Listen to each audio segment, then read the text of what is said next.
আমরা আছি দলাদলিতে, আর তারা আছে এই দলাদলির সুযোগে কেমনে মুসলমান শেষ করা যায় এই ফন্দি এখনো পর্যন্ত করছে। সেই জন্য দলাদলির সময় নাই, সুযোগ নাই। কেন? আমার বাবার বক্তব্যের নাম ইসলাম নয়, আমার নানার মেথডের নাম ইসলাম নয়। আল্লাহ বলে তুই যদি হিন্দু হতি তোর বাবার কথাই চল, তুই যদি বৌদ্ধ হতি গৌতম বুদ্ধের সূত্রে চল, কিন্তু ইন্নাদ্দীনা ইনদাল্লাহিল ইসলাম, এই ইসলাম চলে মাওলার পক্ষ থেকে। এর পিছনে দলিল আছে আল্লাহ এবং আল্লাহর হাবিব যেইভাবে বলবে আমাদেরকে সেইভাবেই চলতে হবে, এর বাইরে যাওয়ার কোনো সুযোগ নাই। এখন তো আঞ্চলিকতার একটা গ্রুপিং আছে, দলাদলির একটা কি আছে গ্রুপিং আছে, বিভিন্ন মতাদর্শের একটা গ্রুপিং আছে। এগুলো আর মানাচ্ছে না, অনেক হয়ে গেছে। এখন আর দলাদলি আঞ্চলিকতা এগুলোর মধ্যে সীমাবদ্ধ থাকার কোনো সুযোগ নাই। যারা আল্লাহ প্রেমিক নবী প্রেমিক তারা গভীর রাত্রে আমাদের দলাদলি দেখে আফসোস করে চোখের পানি ছেড়ে দিয়ে বলে, মসজিদে আকসা যখন রক্তে লাল হয় আর তোমরা আসো গুতাগুতির ভিতরে, তা আল্লাহ যেন এই গুতাগুতি বন্ধ করে কোরআন সুন্নাহ ইজমা কিয়াস দলিলের উপর আলোচনা করে বিশ্ব মুসলিমকে দলবদ্ধভাবে ঐক্যবদ্ধ হওয়ার জন্য তৌফিক দান করেন। এখন আসেন সামনের দিকে যায়, গভীরভাবে খেয়াল করবেন। আমি যা বলি এটার নাম দলিল না, আমার বাবা যা বলে এটার নাম ইসলাম নয়। কিন্তু জিনার নাম আপনারা লিখছেন মুসলিম জাহানের প্রথম খলিফা সৈয়দুনা সিদ্দিক আকবর, উনি এত দামি, উনি বললে দলিল, উনি বললে শরীয়ত, উনি বললে মানতে হয়। যেমন আমি আপনারে আরেকটু বুঝাই, সৈয়দুনা সিদ্দিক আকবরের নাম লিখলেন মুসলিম জাহানের প্রথম খলিফা সৈয়দুনা হযরতে আবু বকর সিদ্দিক রাদিয়াল্লাহু তাআলা আন। এরকম কত আবু বকর চলে গেছে, কত আবু বকর এখানেও আছে, কত আবু বকর ভবিষ্যতেও আসবে। কিন্তু এই আবু বকরের আলোচনা হবে না, কিন্তু কামলিওয়ালার আবু বকরের আলোচনা সেই জামানায়ও ছিল, এই জামানায়ও আছে, ভবিষ্যতেও থাকবে। শুধু তাই নয়, আমার কামলিওয়ালা রাসূল বলে, আবু বকর তোমার ফজিলত কেমন জানোনি?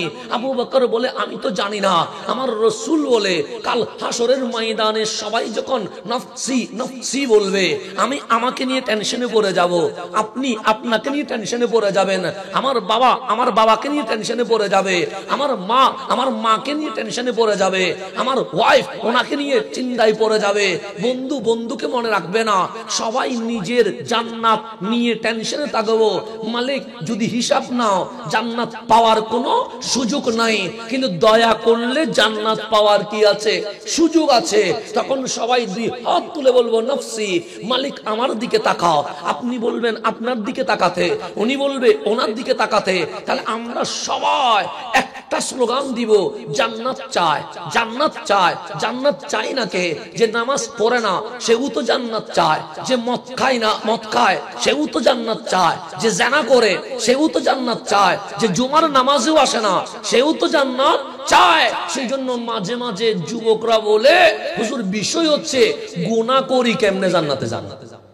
আমাদেরকে বিষয় দেয় আর কি, মাঝে মাঝে দেয় আর কি, অনেক মাহফিলে দেয় গুনাহ করি কেমনে জান্নাতে যাব, এটা হচ্ছে আমাদের বিষয়। মাঝে মাঝে মাহফিলে দেয় যুবকরা, মানে গুনাহ করবো ছাড়বো না, কিন্তু জান্নাতে যাওয়ার উপায় কি বলেন? পাবলিক তো বড় সহজ সরল, আমরা হুজুরা ডানাতে জান্নাত দিলে অনেকে বামাতে গরুও দিয়ে দেয়। আছে না এরকম? আসেননি? আছে। একবারও জিজ্ঞেস করে না, হুজুর ডান হাতে যে জান্নাত দিলেন আপনি নিজে জান্নাতে যাবেননি? এটা জিজ্ঞেস করে বড় সহজ সরল মানুষ। যদি বলি কে কে জান্নাতে যাবে, হাত তুলে দিছে, এই হাতে গরু দিবা, এই হাতে কি দিব? জান্নাত দিয়ে দিয়ে গরু দিয়ে দিছে। কিন্তু হুজুরে জিজ্ঞেস করলো না একবার, জান্নাত কি আপনার বাবার নেই? আপনি যে নানা হাতে জান্নাত দেন, এটা তো জিজ্ঞেস করছে? জিজ্ঞেস করেন বলে সহজ সরল তো। ওরা মনে করছে হুজুর এটা মনে হয় জান্নাত পিতৃ সম্পত্তি পাইয়া চলে আসছে, হুজুর শুধু দিতেই আছে দিতেই আছে, আমরা কি করতেছি? নিতেই আসি। তো কবরে যখন যাবেন, হাসরে যখন যাবেন, তখন দেখবেন এখানে চিকেন ফ্রাই হয়, আমি হুজুরে আল্লাহ ম্যান ফ্রাই করা শুরু করছে। তখন কি করবেন? তখন তো জান্নাত দিলাম তো নিয়ে ফেলছেন। এখন সেই জন্য আমাদেরকে একটু বুদ্ধিমান হওয়ারও দরকার আছে না নাই? আছে, নিজের বিবেক নিয়ে একটু ভাবার দরকার আছে। খুব সহজে যাকে তাকে বিশ্বাস করলে নিজের কি হয়, ক্ষতি হয়। তা আপনারাও মাঝে মাঝে জান্নাত চান, তো আমাদের কি বিষয় দিয়ে গুনাহ করি জান্নাতে যাবো কেমনে? তা আমি বললাম এই সূত্র তো আমার জানা নাই, অন্য কারো জানা থাকলে বিষয়টা ওনারা দেন। কারণ গুনাহ করি জান্নাতে যায় এটা আপাতত আমার জানা, যদি কোনোদিন জানতে পারি ইনশাল্লাহ বলবো। কিন্তু আজকে পর্যন্ত আমি গুনাহ করি জান্নাতে যাই এটা পাই নাই, তো পেয়েছি আপনি গুনার বোঝা নিয়ে রহমানের দরবারে এসে তওবা করে যদি মাফ চান, মালিক গুনাহ মাফ করতে দেরি করে না, এটা পাইছে। এরপর যদি আপনি নামাজ কালাম পড়েন অতীতের গুনাহ মাফ করে দিবে মালিকের জান্নাত আপনাকে গিফট হিসেবে দিয়ে দিবে, এটা হতে পারে। কিন্তু গুনাহ করব আবার জান্নাতেও যাবো এই বিষয়টা আমি এখনো পাই নাই। যদি ভবিষ্যতে পাই আপনাদেরকে আমি ডেকে ডেকে মাইকে বলবো যে পাইছি কেমনে গুনাহ করে জান্নাতে যাওয়া যায়, কিন্তু আজকে পর্যন্ত পাই নাই। সেজন্য যুবকরা আমাকে এই বিষয়টা দিয়েন না। অনেক মাহফিলে দিছে যে গুনাহ করে হুজুর কেমনে জান্নাতে যাওয়া যায়, এটা হচ্ছে বিষয়। কেন? কারণ যুবকরা তো এটাই চায় গুনাহ করি জান্নাতে যাবো কেমনে। কারণ নামাজ পড়িতে জান্নাতে যাওয়া কঠিন এটা জানে, রোজা রাখি জান্নাতে যাওয়া কঠিন এটা জানে, কোরআন পড়ে জান্নাতে যাওয়া কঠিন এটা জানে। সেজন্য আল্লাহ বলে জান্নাত বানাইছি, আকর্ষণ সৃষ্টি করছি, কিন্তু জান্নাতে যাওয়ার যে মেথড দিলাম এগুলো একটু কঠিন করে দিলাম। নামাজ পড়লে শক্তি যায় না, কিন্তু আল্লাহ একটু মনটাকে ঘুরাই দিছে। নামাজ আসলে মন যেন টানে, মন যেন টানে। চায়ের দোকানে 2 ঘন্টা আড্ডা দেন, অতীতের কথা মনে পড়বে না। রাস্তায় দাঁড়িয়ে গেমস খেলেন, কোনো কিছু মনে হবে না। মন বন্ধুর সাথে আড্ডা দেন, কিছুই মনে হবে না। কিন্তু আল্লাহু আকবার বলে যখন নিয়ত বাঁধছেন, 5 বছর আগে কি সিনেমা দেখছেন, পুরো ভিডিও চিত্র নামাজের ভিতরে চলে আসছে। এরকম হয় কি হয় না? হয়তো স্বাভাবিক হয়, আপনাদের হয় এরকম। অনেকে আমাদেরকে মাসালা জিজ্ঞেস করে, হুজুর চায়ের দোকানে দাঁড়াইলে ভিডিও চালু হয় না, রাস্তায় দাঁড়ালে ভিডিও চালু হয় না, বন্ধুর সাথে আড্ডা মারলে ভিডিও চালু হয় না, সিনেমা দেখলে ভিডিও চালু হয় না। 3 ঘন্টা খেলা দেখছি, কিছুই মনে পড়ে নাই। কিন্তু ইক্তেদাই তো বেহাজাল ইমাম বলে আল্লাহু আকবার করে বাঁধতে দেরি। 5 বছর আগে কোন সিনেমা দেখছিলাম, পুরা ভিডিও চিত্র দেখি চোখের সামনে বাজতেছে, করবো কি? আমি বললাম তুমি যেই রোগের রোগী আমিও তো সেই রোগের রোগী, তোমার কি চিকিৎসা করবো? আমিও তো একই রোগী, তো রোগী তো সবাই একই, আমি কি মেডিসিন দিব আপনারে? আমারও তো কি জামিলা করে গেছি। কারণ আপনি মনে করছেন হুজুরের দাঁড়িয়ে আছে, ডুবি আছে, জুব্বা আছে, ভালো মানুষ, উনি কাবা সামনে নিলে মনে আল্লাহ দেখে মনে হয়, এটা মনে করছেন আর কি। তা আপনিও যেই রোগে রোগী আমিও সেই রোগে রোগী। তা আপনি যখন কাবার দিকে দাঁড়াইছেন, আপনার মন যেমন বউয়ের শাড়ি কোন রঙ হবে, বাচ্চার চকলেট কোন কোম্পানি হবে, আমারটাও তো ঘুরতেছে। সমাধান কি? নবীর দোয়া শুনলে মালিকের কাহ্হারিয়ত উঠে যায়। সেজন্য ইরাক, আফগান, ফিলিস্তিনের উপর হামলা বেড়ে যায়। আল্লাহ বলে অন্তর আর মুখ দুইটা যদি ঠিক হয়, মোনাজাত করতে দেরি, দোয়া কবুল হইতে দেরি হয় না।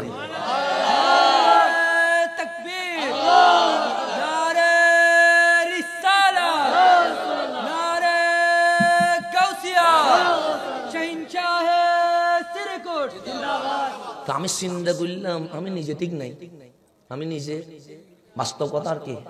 কারণ এটা সাথী উনি যদি বলে আমার আমেরিকার 100টা ভিসা আছে, আপনাদের নামের আগে আমি দিব না, তো আমার মনের মধ্যে আমেরিকা করতেছি, আর অপরে বলতেছি আমেরিকা নিবাস যাক, নিবাস যাই কি তুই তো স্বপ্ন দেখতেছস লাল পাসপোর্ট হইব কেমনে, তো তুই কেমনে জিতাবি? তো সেই জন্য আমরা উপরে মুমিন, ভিতরে মুনাফিক। তো মুনাফিকের দোয়া কবুল হয় কেমনে? সেই জন্য কবুল হচ্ছে না। আমি তো বুঝছি, যখন আমি বলছি না আমার দোয়া তো মালিক কবুল করবে না, কারণ আমার অন্তরে লালন করি একটা, মুখে বলি আরেকটা, মালিক এটাকে কবুল করে না। যেদিন অন্তর আর মুখ দুইটা ঠিক হবে, সেদিন মালিক আমার আপনার মুনাজাত কবুল করবে। সেদিন বলতে হবে না আল্লাহ বলে তুই মাঠে নামবি, বিজয় তো আমি আল্লাহ দিয়ে দেব। এখন সামনের দিকে গভীর ভাবে খেয়াল করবেন। আমি বলবো নফসি, আপনি বলবেন নফসি। সবাই যখন নফসি নফসি বলবো, জান্নাত ভিক্ষা চাইবো, আমার কামলিওয়ালা বলে আবু বকর তুমি এমন একটা জাতের নাম, তুমি এমন একটা আফদালুন নাস বাদাল আম্বিয়ার নাম, যখন সমগ্র উম্মত জান্নাত চাইবে, তখন জান্নাতের 8টি দরজা মালিকের দরবারে ফরিয়াদ করবে, মালিক সবাই জান্নাতে ঢুকে নিজেরে ধন্য করতে চায়, আমরা জান্নাতের দরজা আবু বকরের কদম পেয়ে ধন্য হতে চাই। এটার নাম সিদ্দিক আকবর। এটার নাম কি? এখন আসেন, কথা বুঝতেছেন তো নাকি? জামিলে তো নমর চাইও না ভাই, কথা বুঝিয়ে জামিলে হচ্ছে ওই দিন হুজুরে মাহফিল করতে মুত্তাকি কাকে বলে? কি মাহফিল? মুত্তাকি কাকে বলে? হুদাল্লিল মুত্তাকিন আছে না? তো মুত্তাকি মানে কি? মুত্তাকি মানে যিনি বেঁচে চলে, হালাল হারাম পৃথক করে, যিনি অবৈধ কোনো কাজ করে না, যিনি ব্যবসা করে সুদ খায় না, যিনি নামাজ পড়ে ব্যভিচার করে না, যিনি আল্লাহকে রাজি করার জন্য সর্বত্র বিসর্জন দেয়, ওনাকে কি বলে? কি বলে? তো হুজুরে মাহফিল করতেছে যিনি হালাল খায়, যিনি সুদ ঘুষ খায় না, যিনি নামাজ পড়ে জেনা করে না, যিনি রোজা রাখে মদ খায় না, ওনাকে কি বলে? একজন দাঁড়ায় ওনাকে কাফের বলে। ওনাকে কি বলে? হুজুর হদে কি দিয়ে কিনলাম দি তুই হদে কাফের হদে রে হুজুর বিপদ বাজি। তো আপনারা আবার এরকম বলি ফেলিয়েন না, যারা যেটা বলে সেটা বলতে হবে। কাফের যদি মুমিন বানাই পেলাম, মুমিন যদি কাফের বানাই পেলাম, আমি তো যাইবে, তো তাহলে আমরা বুঝি শুনে কম পড়িব। হ্যাঁ, কথা বুঝতেছেন তো? না বুঝলে আবার জামিলে হয়ে যাবে। খাবার দেওয়ার পর মুরগির মাংসটা তুলে দিয়েছেন, জিজ্ঞেস করলাম দেশি না ফার্মের, এটা আলহামদুলিল্লাহ এলাম আছে তো, তো জামিলে নো আছে, তখন ফুসুল দিবে দেশি না ফার্ম, এটা দেখি আলহামদুলিল্লাহ। তখন কি হইবে না কিছু হইবে আছে না? তাহলে বুঝি শুনি উত্তর দম করিব কেন? এখন সামনের দিকে যাই, গভীর খেয়াল করবেন। ঘুমাই ননতে চাই আবার ঘুমো যাই গই, হ্যাঁ এরা সিটাং পালা আছে আলহামদুলিল্লাহ। এরা কেতার তালি নোহি সিটাঙ্গর মারে বসে খের দিক, খের মানে বুঝুন তো, হ্যাঁ বজ্রের মানে গাছের উপর আর কি, গাছ তো গরম আছে আলহামদুলিল্লাহ। তো এখানে রাত 12টার পরে বক্তা খুলিয়ে দিবে, বক্তারা বলবো যে মাহফিলে মানুষের কোনো কমতি নাই, প্রচুর মানুষ, কোনো টেনশন নাই। সত্যি মানুষের বিন্দু পরিমাণ কি নাই, জায়গা নাই। বক্তা বসছে, দেখতেছে সবগুলো কম্বল মোড়াইয়া ঘুমাই বসছে, দেখুন ঘুম কম্বল দিয়ে মানুষ রোদন ওয়াইস করেন, আপনি মাহফিল করেন হারে বুঝতে ঘুমিয়ে ঘুই, অত অসুবিধা নাই। ইভেন নাম তো মাহফিল হবে মনে করেন না হবে, একটু ঘুম জমা করবে দেখি। তো এরা আলহামদুলিল্লাহ যদি কেউ ঘুম ন যায় আইম মতন ইয়তুন অরবিন্দ সাইড দিয়ে কেতাটা লইছি না, কারণ কেতা আনলে তো নামিলে ঘুম যাইবে কই, তো শুধু উড়ে দিয়ে দিয়ে আগা তো বুড়াগি করি ফেলি। আমি এবার সিন্ধে করি কেতাটা আসলে ভিতরে বারবার করে চাই, আমাদের না কেতা নো মানে আলহামদুলিল্লাহ। তো ওনার তো ঘুম যাইবেন না, ঘুম যাবেন না? আচ্ছা ঘুমাবেন আপনারা? হ্যাঁ আচ্ছা, স্টুডেন্টকে না বুঝলে আবার চাইয়েন, হ্যাঁ গরম হইন না। এখন সামনের দিকে যে গভীরভাবে খেয়াল করবেন, আমি যেখানে যাচ্ছি সেখানে চলে যায়। তাহলে আমি যেটা সিদ্দিকে আকবরের কথা বলছি, কেমন আবু বকর সেটা বলছি। আপনি যদি আমাকে গালি দেন কোনো ঝামেলা নাই, গালি দিলে গুনাহ হবে কিন্তু ঈমান যাবে না, এটা যিনি মনে রাখবেন। গালি দিলে কি হবে? কারণ আল্লাহ ফাসিক রে ভালোবাসে। আপনি যদি আমাদের গালি দেন গুনাহগার হবেন কিন্তু ঈমান যাবে না। তাই আমাদের গালি দিলেও কোনো লাভ নাই, আমার পিছনে স্লোগান দিলেও কোনো লাভ নাই, বরং স্লোগান দিলে ক্ষতি বেশি। যদি বলেন হুজুর কেন স্লোগান দিলে তো লাভ, আপনার একটু ফার্ম টাম দিয়া কি করে দিলাম, একটু গরম করে দিলাম, মাঠ গরম হয়ে যাবে। আরে স্লোগান দিলে লাভ, আমি বলি না স্লোগান দিলে লাভ নয়, যত স্লোগান দিবেন তত ক্ষতি, নামের আগে বিশেষ যত লকব দিবেন তত ক্ষতি। কেন? যেমন আপনার এখানে আলহামদুলিল্লাহ একটা ভালো কাজ করছেন, কোন লকব দেন নাই, এটা ভালো কাজ করছেন। আগে এরকম এরকম ইয়াতে আর কি মাহফিলের ব্যানার আছে না, আছে মাঝে মাঝে দেয় আর কি, 4-5 লাইন, এর ভিতরে আমার নাম খুঁজি পায় না, মানে এতগুলো লকব আর কি। হাদিয়ে দিনে মিল্লাত, রাহনুমায়ে শরীয়ত, গাজিয়ে মিল্লাত, আর গদে বাতিলের আতঙ্ক। আমাদের বাজি আতঙ্ক মানে তো গ্রেনেড ট্রেনেড লইয়ে দেয় উড়ানে না। এখন বক্তব্য রাখিবেন বাতিলের আতঙ্ক, তাই চুরি টুরি এখন যায়, কারণ যেভাবে আতঙ্ক হয়ে দিয়ে ভাবলি তো দুধ দিব। কারণ আতঙ্ক মানে কি? চুরি দিয়ে হোবাই দাম, আতঙ্ক মানে বুম মারি দাম, কথা ঠিক না? এবার নাম কি? আতঙ্ক। তখন স্লোগান এখন বক্তব্য রাখবেন বাতিলের আতঙ্ক, আর নিচে ধরা এই মানে কি আতঙ্ক? আমি তো কোনো বোমাও আনি নাই, চুরিও, আমাকে কেন আতঙ্ক বানাই দিলেন? তো সেই জন্য আমি উপস্থাপকদেরকে বলবো, মাহফিল কমিটিকে বলবো, কখনো লিখবেন না বাতিলের আতঙ্ক, কারণ আতঙ্ক বললে মানুষ ভয় পাবে, মনে করবে গ্রেনেড ছুরি কোন হুজুরে আনি কুপাই ডুবাই দেয় কিনা আল্লাহ জানে, কারণ কিনা কি আতঙ্ক চলে আসছে। আতঙ্ক দিয়ে ইসলামের উপকার হয় না, প্রেম দিয়ে ইসলামের উপকার হয়। আপনি বলবেন এখন মাহফিল করবে প্রেমিক, বিশ্বপ্রেমিক, কি প্রেমিক? ডাইরেক্ট বিশ্বপ্রেমিক বানাই দিবেন, আতঙ্ক বানাইয়া মানুষ কতগুলোর ভয়ের মধ্যে রাখে। এখন 2 ঘন্টা পর্যন্ত বেচারা নোয়াসের ডরে, হয়তো হুজুর আতঙ্ক তো মানুষের মধ্যে মাইক করে মারি দিলাম, কখন কি নোয়াসে 2 ঘন্টা নোয়াসের তো ডরে, কিন্তু মাতলে আতঙ্ক দেয়, হয়তো সুরি মারা দিব অনতি আমার দিতে ডরে, উড়িতে না পারে, পেশাক দিলে উড়ি না পারে, আতঙ্ক দে, হয়তো অনেক সময় মারি সুরি খেতে দেয় আতঙ্ক। আতঙ্ক হলে মানুষ নডরাইব, সেই জন্য আতঙ্ক বলবেন না। মাঝে মাঝে বলে বাতিলের আতঙ্ক, কিসের আতঙ্ক? আমরা হচ্ছে প্রেমিক। আতঙ্ক কেন? আমরা মানুষকে গালি দিয়ে ইসলাম প্রচার করব না, আমরা ভালোবাসা দিয়ে ইসলাম প্রচার করব। গালি দিয়ে না, গালি দিয়ে ইসলাম প্রচার করার দরকার আছে? আমার নবী কয়টা গালি দিছে বলতে পারবেন? আমার নবীর সিদ্দিক আকবর কয়টা গালি দিছে? আমার নবীর ফারুক আজম কয়টা গালি দিছে? আমার নবীর উসমান ও জুন্নুরাইন কয়টা গালি দিছে? আমার নবীর মাওলা আলী কয়টা গালি দিছে? সৈয়দনা ইমাম আবু হানিফা কয়টা গালি দিছে? ইমাম শাফি কয়টা গালি দিছে? ইমাম হাম্বলি কয়টা গালি দিছে? ইমাম মালিক কয়টা গালি দিছে? ইমাম গাজ্জালি কয়টা গালি দিছে? ইমাম আব্দুল কাদের জিলানী কয়টা গালি দিছে? ইমাম খাজা আজমির কয়টা গালি দিছে? ইমাম শাহ জালাল কয়টা গালি দিছে? গালি দেওয়ার নাম ইসলাম নয়, দলিল দেওয়ার নাম ইসলাম। লকব বেশি দিলে আমাদের জন্য ক্ষতি ক্ষতি ক্ষতি। কেন কেন? কালকে আপনি জান্নাতে যেতে পারেন, যেতে পারেন, যেতে পারেন, কিন্তু আমি মোল্লার জন্য জান্নাত অনেক কঠিন হয়ে যাবে। যদি বলেন হুজুর বুঝছিলাম, মনে করলাম আপনি জান্নাতি, ফ্রেশ মানুষ মনে করছিলাম, আপনার জন্য জান্নাত কেন কঠিন? কারণ আপনাকে যদি আল্লাহ ধরে এটা করিস নাই কেন, আপনি বলবেন জানা ছিল না, করি নাই। আল্লাহ বলবে জানা না থাকলে তো আমি ধরাধরি করব না, কিন্তু আমারে জিজ্ঞেস করবে মানুষকে তো ভালো ভালো মাহফিল করছস, আমল করস নাই কেন, আমি ধরা খাবো। আমি যদি বলি জানি না, জানি না, আল্লাহ বলে জানাইছিলাম তো, জানি না আবার কিসের, তুই কে? আমি বললাম আমি বক্তা, আমি খতিব, আমি আলেম। মালিক বলে কোরআনের জ্ঞান কি তোকে দিয়েছিলাম? আমরা বলবো হ্যাঁ দিয়েছিলে, কি করছস? আমার কোরআনের এলাম নিয়া। আমরা বলবো মালিক দিনকে দিন বলি নাই, রাতকে রাত বলি নাই, সংসার কোথায় দেখি নাই, বাচ্চার ভালোবাসা কোথায় দেখি নাই, আমার মা বাবা কোথায় দেখি নাই, তোমার কোরআনের জন্য আজকে সিলেটে গেলে, কালকে ব্রাহ্মণবাড়িয়ায় গেছি, কালকে ব্রাহ্মণবাড়িয়া গেলে পরশুদিন চট্টগ্রামে গেছি, চট্টগ্রামে গেলে এরপর দিন সৈয়দপুরে গেছি, সৈয়দপুর গেলে এরপর দিন রাজশাহী গেছি। আমি আমার জীবনে একটা মিনিট রেস্ট নেই নাই। আল্লাহ বলে ভালোই তো, সারাদিন তো ইসলামের কাজ করলি। আমরা বললাম হ্যাঁ দাঈ ফি সাবিলিল্লাহর কাজ করেছি। আমার মালিক বলে কি চাস? আমরা বলি মালিক কি চাইবো? জান্নাত চাই। আল্লাহ বলে পোস্টার গুলো বাইর করবে।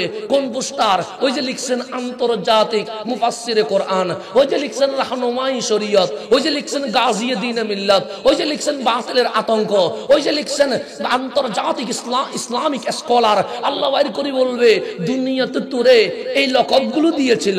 আমরা বলবো হ্যাঁ মালিক, আমাকে আন্তর্জাতিক ইসলামিক স্কলার বলেছে, আমাকে আন্তর্জাতিক মুফাসসিরে কোরআন বলেছে, আমারে মুহাদ্দিসে আজম বলেছে, আমাকে বক্তাকুলের শিরোমণি বলেছে, আমাকে যুব সমাজের আইডল বলেছে। আল্লাহ বলে আমার কাছে কি চাস? আমার বান্দা তো তোরে সব দিয়ে দিছে, আমার বান্দা তোরে দিছে তো, সাইলেন লকব দিছে তো, লকব পাইছস না? খুশি লাগছে না? লাগছে তো, হে লাগিয়া তো সমস্যা বানাই দিছি, খুশি লাগিয়ে কি বানাই দিছি? সমস্যা বানাই দিছি। বাইক শো দিচ্ছেন যে গার মধ্যে চর্বির মধ্যে কি আসি গেছে, গরম আসি গেছে, তেল আসি গেছে, চর্বির মধ্যে তেল আসি তো সমস্যা বাজাই দিছি।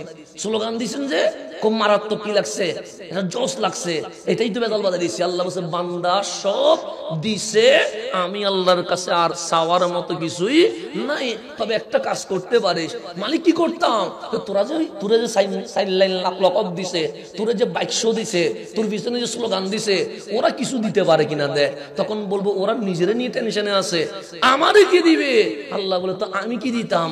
দুনিয়ার বিনিময় দুনিয়ায় নিয়ে নেছিস, একটা কাজ কর। মালিক কি করতাম? আমার জাহান্নামটা তুই উদ্বোধন করে দিয়ে। কি উদ্বোধন করাবে? যে জাহান্নাম উদ্বোধন। কাকে দিয়ে? আমাকে দিয়ে। বহুত ভালো মানুষ, আমাকে দিয়ে জাহান্নাম কি করবে?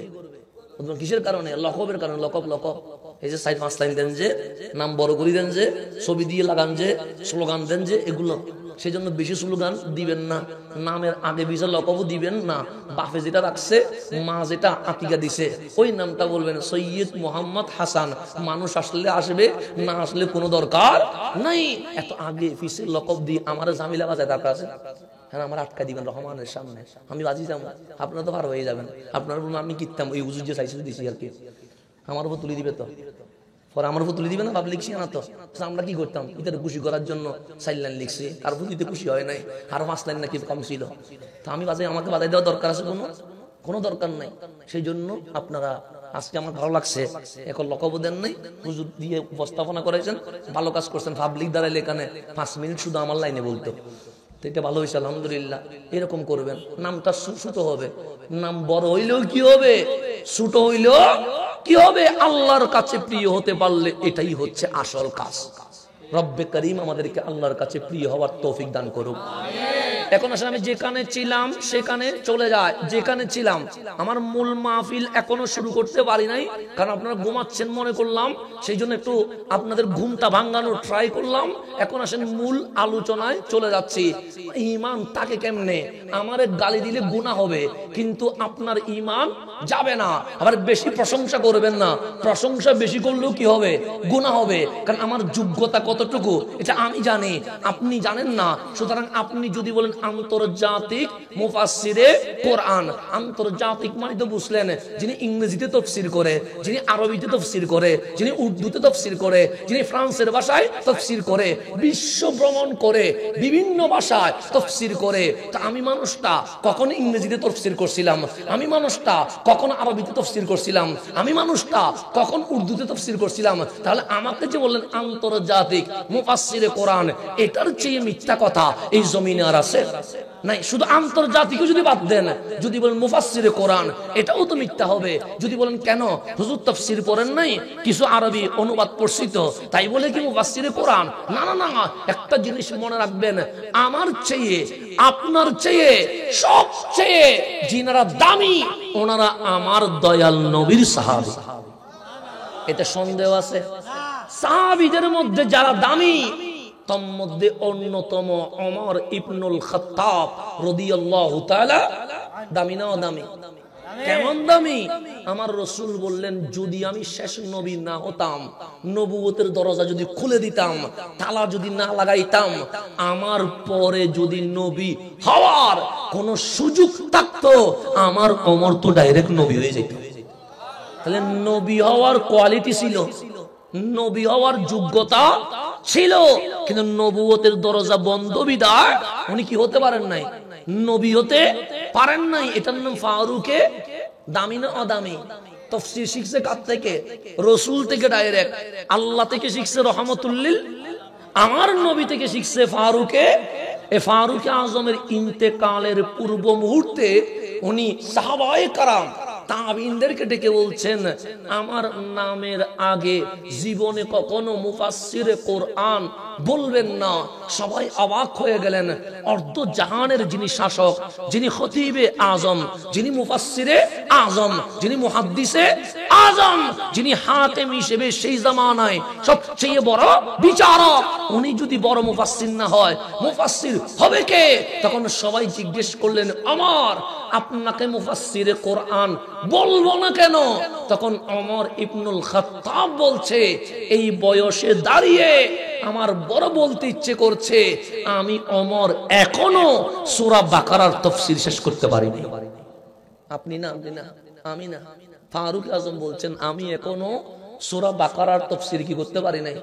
আর আমি মোল্লা 2-3টা বাংলা বই পড়ি, আন্তর্জাতিক মুফাসসিরে কোরআন। দেখেন আমাদের কি বিচার হবে, আমাদের কি বিচার হবে? হাদিস জগতে কতটুকু এলম লাগে জানেন? কতটুকু এলম লাগে? হাদিস বলছি, আপনারা তো পাঠ করে বলে গেলেন সহিহ দঈফ। সহিহ দঈফ জানার জন্য কি হতে হয় জানেন? কি কম্পিউটার, কি মেমোরি। অবাক হয়ে যাবেন এই ইসলামের নলেজ গুলো শুনলে, নাম শুনলে অবাক হয়ে যাবেন।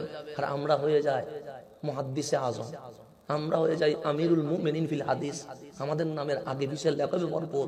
বেশি লকব দিলেও গুনাহগার হতে হয়, গালি দিলে ঈমান যাবে না, গুনাহ হবে। কথা ঠিক কি না?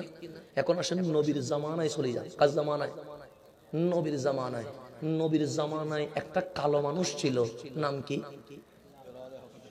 হ্যাঁ না, আমি এখান থেকে শুনতে যাচ্ছি। নবীর জামানায় একটা কালো মানুষ ছিল, নাম কি? সৈয়দুনা বেলাল। তাহলে বেলাল কালো, এতে কোনো সন্দেহ? আপনি আমাকে নিয়ে টিটকিরি করেন, ঈমান যাবে না। আপনি আমাকে নিয়ে সমালোচনা করেন, ঈমান যাবে না, গুনাহগার হবেন। তো বেলাল কালো, বেলালের চেয়ে কালো আর কেউ ছিল? এখন একজন দাঁড়িয়ে বললেন, হুজুর বেলাল কি আসওয়াদ, কালো নেই? আমি বললাম কালো, বেশি না কম? আমি বললাম বেশি। আপনি বলেন কালোটা কেমন বুঝতে চায়? এখন আমি ওদেরকে বললাম, আজকে কি আয়োজনে মেহমানদারির জন্য কিছু করছো নি? হুজুর করছি। কি পাকাইছো? বিরিয়ানি পাকাইলাম। বিরিয়ানি কিসে পাকাইলা? ডেকে পাকাইলাম। ডেকের তলাটা সাদা না কালা? কালা। এখন আমি বললাম, ওই যে ডেকের তলা যেরকম কালো, ঠিক বেলাল সেরকম কালো। কালো আর কালোর সাথে মেসিং করে দিলাম, কিন্তু আদত নাই, বেয়াদবি হইছে। বেয়াদবি হইতে দেরি, আমার আমল বরবাদ হইতে দেরি হয় না। জাস্ট বলছি বেলাল কালো, দেখছির তলার মতো কালো, ঈমান চলে গেছে। কেন? বেয়াদবি হইছে। এখন ঈমান রক্ষা করবেন কেমনে? হুজুর বেলাল কি কালো নয়? হ্যাঁ বেলাল কালো, দেখছির তলার মতো কালো নয়। বেলাল কালো খানায়ে কাবার গিলাফের মতো। বেলাল কালো আল কোরআনের অক্ষরের মতো। বেলাল কালো চোখের মণির কালোর মতো। আমার মাবুদ বলবে, বেলালের শানে তোর চমৎকার শব্দ চয়ন আমি রহমানকে রাজি করে ফেলেছে, পূর্বের গুনাহ আমি আল্লাহ মাফ করে দিয়েছে। দেখেন, বেলালের তারিফ করলে গুনাহ মাফ হয়, ইবাদত কবুল হয়। বেলালের শানে বেয়াদবি করলে আমল কি হয়ে যায়? বরবাদ হয়ে যায়। কেন? সাহাবী ঈমানের অংশ, সাহাবী ঈমানের অংশ। সেই জন্যই আল্লাহর রাসূল বলেন, আল্লাহ আল্লাহ আসহাবী, তোমরা সমালোচনা করো। যেমন আমরা মাঝে মাঝে চাচা বাবার সাথে ঝগড়া হলে চাচার সমালোচনা করি, কখনো ভাইয়ের সাথে থাকলে বড় ভাই ছোট ভাইয়ের সমালোচনা করে, ছোট ভাই বড় ভাইয়ের সমালোচনা করি, বন্ধু বন্ধুর সাথে বাঁচলে বন্ধু বন্ধুর নামে সমালোচনা করে। গীবত ভালো জিনিস নয়, আসাদ্দু মিনাজ জিনা, জিনার চেয়ে আরো খারাপ। সেজন্য সমালোচনা ইসলামে জায়েজ নাই। তবে কেউ যদি সমালোচনা করে, গীবত করে, দোয়া করবেন। কেন? কারণ আপনার গুনাহ ডাইভার্ট হচ্ছে তার আমলে, ওর সওয়াব আসতেছে কার কাছে? আপনার কাছে। সেজন্য যদি শুনেন আপনার বদনামি করছে, মিষ্টির দোকানে যায়া ভালো ব্র্যান্ডের মিষ্টি কিনা তার ঘরে হাদিয়া বাড়াইয়া বলবেন, শুনছি তুমি নাকি আমার নামে এটা বলছো, আমি বড় খুশি হয়েছি, আগামী কাল আর একটু বাড়াইয়া দিও। কেন? আমার গুনার বোঝাটা বড় বড় বেশি বড়। তোমার সমালোচনার মাধ্যমে আল্লাহ আমার গুনাহটা কমাইয়া দেবে। লাভ আছে না ক্ষতি আছে? লাভ। সেই জন্য কেউ সমালোচনা করলে কোনো ঝামেলা নাই। আমার গালি দিলে আমি আরো খুশি হই বেশি। আমি ওর জন্য দোয়া করি, সবসময় দোয়া করি। সেজন্য আপনারাও গালি দিবেন, ফেসবুকে গিয়ে গিয়ে গালি দিবেন, কমেন্টসে গালি দিবেন, দুইটার জায়গায় তিনটা দিবেন। আমি যদি গড় চিনি আপনার মিষ্টি পাঠাইয়া দিব, না চিনলে কিছু করার নাই, মাফ করে দিয়েন। গালি দিলে আমি বেশি খুশি হই। কেন জানেন? কারণ আমার তো গুনাহ ছাড়া কিছুই নেই। আপনাদের গালিগুলোর কারণে যদি গুনাহ মাফ হয়, এটার চেয়ে বড় নিয়ামত আর কিছু আছে নেই। সুতরাং গালি দেওয়া মাঝে মাঝে দিকে নিয়ামত হয়, অসুবিধা নেই। সুতরাং আপনার বেশি বেশি যারা যারা গালি দেয়, আমি প্রায় সময় বলি আর বাড়াই দিয়ে অসুবিধা নেই। কারণ দুনিয়াতে গালি খাইলে যদি গুনাহ মাফ হয়, এটার চেয়ে বড় নিয়ামত আর কিছু আছে নেই, আর কিছু নাই। আল্লাহ যেন ভাইদেরকে বোঝার তৌফিক দান করে। এখন আসলে সামনের দিকে যায়। আবার গালির ফজিলত বলছি এটা না, অনেকে মনে করেন মনে গালি দেওয়ার সিটিংকেরা তো গালি দেওয়ার উস্তাদ আছে না, সিটিংকের গালি করার মধ্যে নাম্বার আমার মা এই গালি ইত্যাদি আলহামদুলিল্লাহ দন্তের সূত্র শুরু করে শেষ পর্যন্ত নেই। সিটিংকে হলো গালি। ফেরাউনের আছে এরা গালি দেয়, ফেরাউনের চাচা গাইল দেয়, সিটিংকে বাসা দুর্দার না। ফেরাউন তো ছিলাম বেশি ভালো মানুষ, তো ফেরাউন বেশি ভালো মানুষ। অনেকে মনে ওনার জিয়াদ করে মনে হয়। হ্যাঁ, এলাম আসা না। ফেরাউনের সামনে কেউ সূরা ফাতিহা পড়বে, সূরা ইখলাস পড়বে। ও আগে খোলা ছিল, খোলা মানে মমিতে খোলা, পিরামিডে খোলা ছিল। তো ওরে দেখলে ঠান্ডা মানুষ, যে জীবনে ঘুষি দেয় নাই, ইতর মাথা গরম হয়ে যায়। হারা দেখলে, ফেরাউনিরা দেখলে কেউ ঠাস ঠাস দিয়ে দেয়, মানে জুতাগুলি দিয়ে দেয়। এখন মিশর সরকার বলতেছে ইতরা তো ইলাম করে মারলে 1 বছর ফতোয়া পাওয়া যেত না। হারে ফেরাউনরা প্রত্যেকে যদি দুইটা করে জুতার বাড়ি দেয়, 1 বছর পরে পুঁজি হওয়া যাবে। এখন মিশর সরকার চিন্তা করতেছে ইতরা দিয়ে তো আমরা ধান্দা করি, কারণ দেখলে তো 100 পাউন্ড, এখন মনে হয় 200 পাউন্ড করছে মনে হয়। আমাদের সময় 100 পাউন্ড ছিল। কারা দেখা? ফেরাউনরা দেখা। শুধু ফেরাউন দেখবেন যে 100 পাউন্ড। এখন এরকম বুঝি থাপড়া, এদের কুজি পাওয়া যাবে। কারণ মিশর সরকার বলছে ইতরা যদি এরকম মারে 1 বছর পরে এদের কুজি পাওয়া না পাইলে তো আমাদের দান্দা বন্ধ হয়ে যাবে, এটার কোনো মতে সেভ করা দরকার। তাই ফেরাউনের সামনে উলামা দুইটা দাঁড় করাই দিছে, মাহফিল করতেছে, ভাই তোমরা ফেরাউন দেখবে, শিক্ষা নাও, ইবরত নাও যে এই দুনিয়ায় কারো ক্ষমতা স্থায়ী নয়, আল্লাহর উপরে ঈমান আনো। তবে যাইয়া তাপত দেওয়া দরকার, জুতার বাড়ি দেওয়া দরকার কেন? অলরেডি ফেরেশতারা দিতেছে, ফেরেশতার কাজ তুমি করার দরকার আছে। এতে বুঝি টুঝি যায়, যাইয়া ঠাস ঠাস দিয়ে দেয়। এটা যেখানে গিয়ে মাথা কি নাই, ঠিক নাই। এখন মিশর সরকার ভিতরে এত মাহফিল করার পর ভাবলি কি হয় না, ঠিক হয় না, শুধু মারে, কি করা যায়? তখন বলে তার গ্লাস দিয়ে কি করি রাখো, জাদুঘরে রাখি দাও, যাতে করে তাপ্পত দিতে চাইলেও দিতে পারবে না, জুতা দিয়ে মারতে চাইলেও মারতে পারবে না। এখন আছে গ্লাসের ভিতরে, ভিডিও করা যায় না, নিঃসুকে দেখে আসতে হয়। এখন আগে ভিডিও করা যাইতো, এখন আর ভিডিও করতে। তো আমি মিশরে যখন অনার্স পাস করলাম, ফেরাউন দেখি নাই 5 বছরে, তো মনে মনে ভাবতেছি দেশে তো জানো, কারণ পাবলিক তো জানে কিরকম, বলবে আপনার সাবজেক্ট কি এটা বলবে না, কোন বিষয় পড়ছেন এটা বলবে না, রেজাল্ট কি এটা বলবে না। প্রথম প্রশ্ন করবে হুজুর ফেরাউন দেখছেন, কারণ ভাবছেন তো প্রথম বলবে কি ফেরাউন দেখছেন, কারণ বাঙালি তো। যদি বলি দেখি নাই, ফাট করে বলবে তুমি তো মিশরে যাও নাই, স্বাভাবিক, তুই ফেরাউন তুই তো বুমো, বলবে না। আর বাঙালি বলতে কি দেরি আছে না? বাঙালির পছন্দ কি এটা জীবনে কেউ কোনোদিন বুঝতে। এবার সফর মাসে গেলাম ওমরা গেলে মানুষ প্রথম কি দেখে? আল্লাহর ঘর কাবা দেখবে, স্বাভাবিক বিষয়, কারণ মানুষ যাওয়ার জন্য কি করতেছে, কান্না করতেছে। তা আমরা চট্টগ্রাম থেকে যদি মক্কায় যাই, চট্টগ্রাম এয়ারপোর্টে কি করে ফেলি, এহরাম করে নিয়ত করে ফেলি, কারণ বিমানের মাঝখানে তো আর এহরাম পরা ঝামেলা, নিয়ত করা ঝামেলা। তো আমরা সবাই এহরাম পড়লাম, চলে গেলাম কোথা, জেদ্দা এয়ারপোর্টে নামলাম, সবাইকে বলছি এখন আমরা ডাইরেক্ট হেরেমে চলে যাব, সর্বপ্রথম আল্লাহর ঘর কাবা দেখবো। সুখ কাবায় যেতে দেরি আপনার আসল দোয়াটা করে ফেলবেন। কেন? কামলিওয়ালা রাসূল বলেন, প্রথম কাবা দেখে মালিকের দরবারে যেই দোয়া করবা, যেটা চাইবে আল্লাহ সেটাই দিবে। এতে কোনো সন্দেহ। এগুলো মাহফিল করতেছি কোথায়? এয়ারপোর্টে, মানে জেদ্দা এয়ারপোর্টে মাহফিল করতেছি। খানায় কাবা ফজিলত নিয়ে বলতেছি যে প্রথম কাবা দেখা মাত্র দোয়া, যেটা বড় দোয়া আছে, এটা কি করে ফেলবেন আল্লাহর কাছে। একজন হঠাৎ করে কাবা পরে দেখবো ওই যে ইবলিস তিনটা নাকি দাঁড়ায় আছে, এগুলা দেখায় না। একজনে বলতেছে আচ্ছা মাইল্লে ফিরের এটা এর 200 জাতি, বাংলাদেশের মধ্যে 57 জাত তাই না পারে, তো মক্কা শরীফে 57 দেয়, হয়তো আগে 27 যাই না, এরপর কাবা যাই না। তো মানুষের পছন্দের কোনো ঠিক আছে না, আগাও নাই ঠিক মাতাও ঠিক। আমি মিশর থেকে আসার পর এখন অনেক বছর হয়ে গেছে, আজকে পর্যন্ত 3টা মানুষ জিজ্ঞেস করে নাই আপনার সাবজেক্ট কি, রেজাল্ট কি, একটু দেখতে চায়। আমাকে 100-এর উপর মানুষ জিজ্ঞেস করছে হুজুর ফেরাউন দেখতে কেমন। ঠিক কি আমি চিন্তা করলাম, যদি ফেরাউনরে দেখি না যায়, বাঙালি প্রশ্ন করবে, যদি বলি দেখি নাই আমারে বলবে বুয়া। এই বুয়া থেকে বাঁচার জন্য সর্বশেষ গেলাম ফেরাউনরে দেখতে। কারা দেখতে? মানে শেষ আসার আগে 2-3 দিন আগে গেলাম, ফেরাউন টিকিট কাটি ফেরাউনের এখানে। 2টা মানুষ দেখি যে টুট শুধু লুটতে আসে। কার সামনে? ফেরাউনের সামনে। আমি মনে মনে ভাবতেছি ঈদের সামনে তো কেউ সূরা ফাতিহা পড়বে না, সূরা ইখলাস তো কেউ পড়বে না, দুরূদ শরীফ তো কেউ। কিন্তু এই 2 মানুষে বিটি বিটি করে কি বলতেছে। আমি ফেরাউনরে দেখার আগে ওই 2টা মানুষের সাথে লাগি দাঁড়াই, এরকম করে দাঁড়াই আর শুনতেছি। দেখলাম এগুলো বাহির জগৎ থেকে আসে নাই, ওগুলো চট্টগ্রাম থেকে গেছে, শুধু গালি দিতে আসে, শুধু গালি, শুধু গালি। তো আমি ফেরাউনরে চোখ দিয়ে দেখতেছি আর ওদের কি শুনতেছি, গালি। প্রায় 30 মিনিটে কম হবে না। এই 30 মিনিটে যেগুলো গালি শুনছি, এগুলো যদি লিখতাম 600 পৃষ্ঠার একটা কিতাব হইতো, চট্টগ্রামের ভাষায় গালি। মানে 600 পৃষ্ঠারটা কি হইতো, কিতাব হইতো শুধু গালির উপরে। আমি এতগুলো গালি শুনছি, যেগুলোর একটা শব্দ এখানে বলা যাবে 30 মিনিট শুধু গালি দিয়ে দেয়। ডানেও নসার বামেও নসার, শুধু ফেরাউনের মিকে চায় চিরিঙ্গে মারা যা আছে রে দন্তিয়া শুধু শুরু করছি এন হন যাইতো না, শুধু গালি গালি গালি গালি। আধা ঘন্টা পরে আমি বলতেছি সিটাইঙ্গে না, আমার দিকে চাই না বাংলাদেশি না, আমি সিটাইঙ্গে না হইলে কি বুঝতাম না, হয়তো কাউরে কয়েন না, না বলে আপনার বিপদে বাধা লাভ কি, কোনো সমস্যা নাই।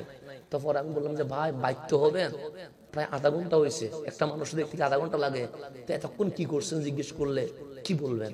দোয়া করে দিছি বলবো, ধরতে পারবে? তো যখন একসাথে বাইরে গেছিল, তিনজন একসাথে বাইরে গেলাম, বাইরে হওয়ার পরে আমি বললাম গালির ফজিলত নিয়ে কোনো চাপটা তাই না, এই পর্যন্ত যতটুকু পড়ছি গালির ফজিলতের উপর কি নাই, কোনো চ্যাপ্টার নাই। তো আপনারা 30টা মিনিট ইতরে যে গালি দিলেন, ফজিলত কি? তো জানার ইচ্ছা আমার, ফজিলত কি? ফজিলত বুঝি না আমি, কি গালি দেওয়ার ফজিলত জানি না, গালি দেওয়ার বৈধ অবৈধ এগুলোও যাব না, কিন্তু গালি দিয়ে আমি শান্তি পাইছি। কেমন শান্তি পাইলেন? সে কালকে যখন হাসরের ময়দানে আল্লাহ যখন বলবে বান্দা কি আনছস, তখন মালিকরে বলবো নামাজ রোজা তো করছি, কবুল হয়েছে কিনা জানি না, কিন্তু মালিক একটা আমল করে আসছি, ফেরাউনের জিন্দা পাই নাই, মরা পাইছি, এই মরাতে আধা ঘন্টা সিরেঙ্গি শুধু গালি দিয়ে আসছি। আল্লাহর ওদের দেখা দিবে। আমি বলছি কোনো ফতোয়া দেওয়া যাবে না, কারণ ফতোয়া দিলে মাইর খাবে, জায়েজ না জায়েজ দিলে তো মায়ের শুরু করে দিই পাবলিক। তো আমি বলছি বাজি না জানে, আল্লাহ নিলে নিতেও পারে, না নিলে নিতেও পারে, আমি জানি না। তো বলে আধা ঘন্টা গালি দিয়েছিল, আল্লাহ দেখাই বোধ হয় আল্লাহ দেখাই আধা ঘন্টা গালি দিয়েছিল, আমি জানতে পারি তো মাইরে লিখতাম, হয়তো জাদা তো নাই, তো কি গ্লাস বান্ধা জুতা দিয়ে দিন না পারে, লাগতি তো না পারে, সোয়ার হয়তো না পারে, তো আমি কি সদায় আধা ঘন্টা সিটেঙ্গে বাসা গালি দিয়ে রে আয়ের আল্লাহর বলি আল্লাহ আধা ঘন্টা মন মতো দিয়ে এসে বাড়িতে অন্তত ইয়ে নইলে কবুল করি ফেলা। তার মধ্যে বাজে বুদ্ধি আছে, মাথা ঠিক আছে, তার বাঙালি মাথা, তো তো বাঙালি মাথার মতো মাথা কোনো দুনিয়ার নেই। যাকে তোর গাড়িতে জানি আমিও জানি, আমি ফতোয়া যাইছো না ওই না যাইছো না, ওখানে যাইছ না যাইছিলে আর ফিরে শুরু করে দিব।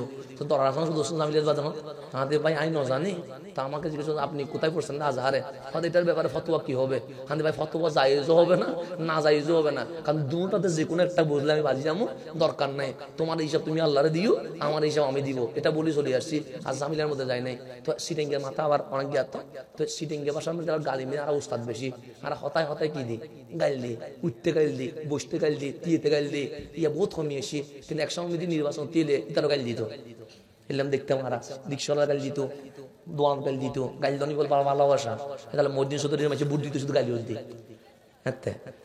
সামনের দিকে চলে গভীর ভাবে খেয়াল করবেন, আমরা যেখানে ছিলাম সেখানে যায়, সাহাবী রাসূল নিয়ে কথা বলছিলাম, তা আল্লাহর রাসূল হচ্ছে আল্লাহ আল্লাহ আসহাবী, আপনি আমার সমালোচনা করলে গুনাহগার হবেন, আমি আপনার সমালোচনা করলে গুনাহগার হব, কিন্তু আল্লাহর হাবিব বলছেন আল্লাহ আল্লাহ আসহাবী, আমার সাহাবায়ে কেরামের ব্যাপারে আল্লাহরে ভয় করো, আল্লাহরে ভয় করো, সমালোচনার পাত্র বানাইও না। কেন? সমালোচনা করলে ঈমান চলে যাবে, সেই জন্য আল্লাহর রাসূল বলছেন আসহাবী কান্নুজুম, আমার সাহাবী তারকারাজির মতো, তারকার যেরকম কোনো কলঙ্ক নাই, তারকার যেরকম গুনাহ নাই, তারকার যেরকম কোনো পাপ নাই, আসহাবী কান্নুজুম, আমার সাহাবীরা নিষ্পাপ মাহফুজ মাসুমের মতো করে আমার আল্লাহ ওইভাবে রেডি করে দিয়েছেন। এখন একটা জিনিস আমার কথা তো বুঝতেছেন না, এখানে অনেকে সায়েন্সের স্টুডেন্ট আছেন না, একটু বুঝবেন আমার কথা, উপরে তারকা আছে না নাই, নিজের কোনো কি নাই, কোনো ক্ষমতা নাই, সেই জন্য দিনের বেলায় চাঁদও দেখা যায় না, তারকারাজিও কেন আসলটা আছে, সেই জন্য একটু গভীর ভাবে খেয়াল করবেন। আল্লাহর কোরআনে আল্লাহ আমার নবীকে বলছেন সিরাজাম মুনিরা, সিরাজ মানে সূর্য, সিরাজ মানে সূর্য, তাহলে আসমানেও সূর্য আছে না নাই, জমিনেও সূর্য আছে না নাই, আসমানে সূর্য মানে যেটা দেখা যায় আশ-শামস, আর জমিনে সূর্য মানে রহমাতুল-লিল আলামিন, ওই সূর্যের কথাও আল্লাহ বলছে, কি বলছে যে সিরাজাও ওয়াহাজা, সে সূর্য তোর গরমটা ভালো, যেমন এই শীতকালে আমরা একটু গরম চাই কি চাই না, চাই, কিন্তু গরমটা কখন ভালো লাগবে, যখন 30 পর্যন্ত থাকবে, যখন 36 হয়ে যাবে, 40 সেলসিয়াস হয়ে যাবে, 45 হয়ে যাবে, 50 হয়ে যাবে, গরম যখন বাড়বে তখন কি ভালো লাগবে না খারাপ লাগবে? তখন বলবো এসি কোথায়, ফ্যান কোথায়, ফ্রিজের পানি কোথায়, ঠান্ডা কোথায়, টাইস কোথায়, এগুলো খুঁজতে থাকবো। তা আল্লাহ বলে সূর্য তুই ভালো, তোর চেয়ে ভালো আর কিছুই নাই, কিন্তু তোর একটা সমস্যা আছে, সিরাজাও ওয়াহাজা, তোর আলো যখন বেড়ে যায়, সেলসিয়াস যখন বেড়ে যায়, আমার বান্দার বড় কষ্ট হয়। আমার বান্দা, আল্লাহ তুই আমার বান্দারে কষ্ট দিস, কাকে বলতেছে? সূর্যকে। আর রাসূলের ব্যাপারে বলছে সিরাজ, আপনিও সূর্য, কিন্তু আপনার আলো ওয়াহাজা নয়, মুনিরা। কেন? চাঁদের আলো যেরকম মানুষকে আপন করে নেয়, দিনে মানুষ ঘুমাইতে পারে না, রাত্রে মানুষ ঘুমায় কেন? চাঁদের আলোতে মানুষ মুগ্ধ হয়ে যায়। আল্লাহ বলে ওই সূর্যটা যখন আলো বাড়ায় বান্দার বড় কষ্ট হয়। আমার নবী সূর্যটা যখন মুনিরা আলো বাড়ায় তখন এত উপকার হয়। লিইউখরিজান নাস মিনাজ জুলুমাতি ইলান নূর, আমার নবীর নূরে জাহান্নামী জান্নাতি হয়ে যায়। তাহলে নবীর আলোর দাম আছে না নাই? আছে। তাহলে নবীরে সাত বললে সমস্যা কি ছিল? বলতে পারতো কামারাম মুনিরা, বলতে পারতেন না? সাত বলে নাই কেন? কারণ ওই সূর্যের আলোটা নিজস্ব, চাঁদের আলোটা ধার করা। তো রাসূলের যদি বলতো কামারাম মুনিরা, আপনি আলোকিত চাঁদ, তখন অনেকে বলতো নবীর যোগ্যতা, নবীর কোয়ালিটি এগুলো দুনিয়া থেকে কারো থেকে না কারো থেকে ধার করছে, ফাদরি থেকে ধার করছে, অমুক থেকে ধার করছে, তমুক থেকে ধার করছে, এটা বলবে। তা আল্লাহ বলে সিরাজ সিরাজ সিরাজ, হাবিব আপনার আলো ধার করা নয়, ধার করা নয়। আর রহমান আল্লামাল কুরআন, যত কোয়ালিটি আছে, যত নূর আছে, আলাম নাশরাহ লাকা সাদরাক, সমস্ত আলো কারো থেকে দাঁড় করা নয়।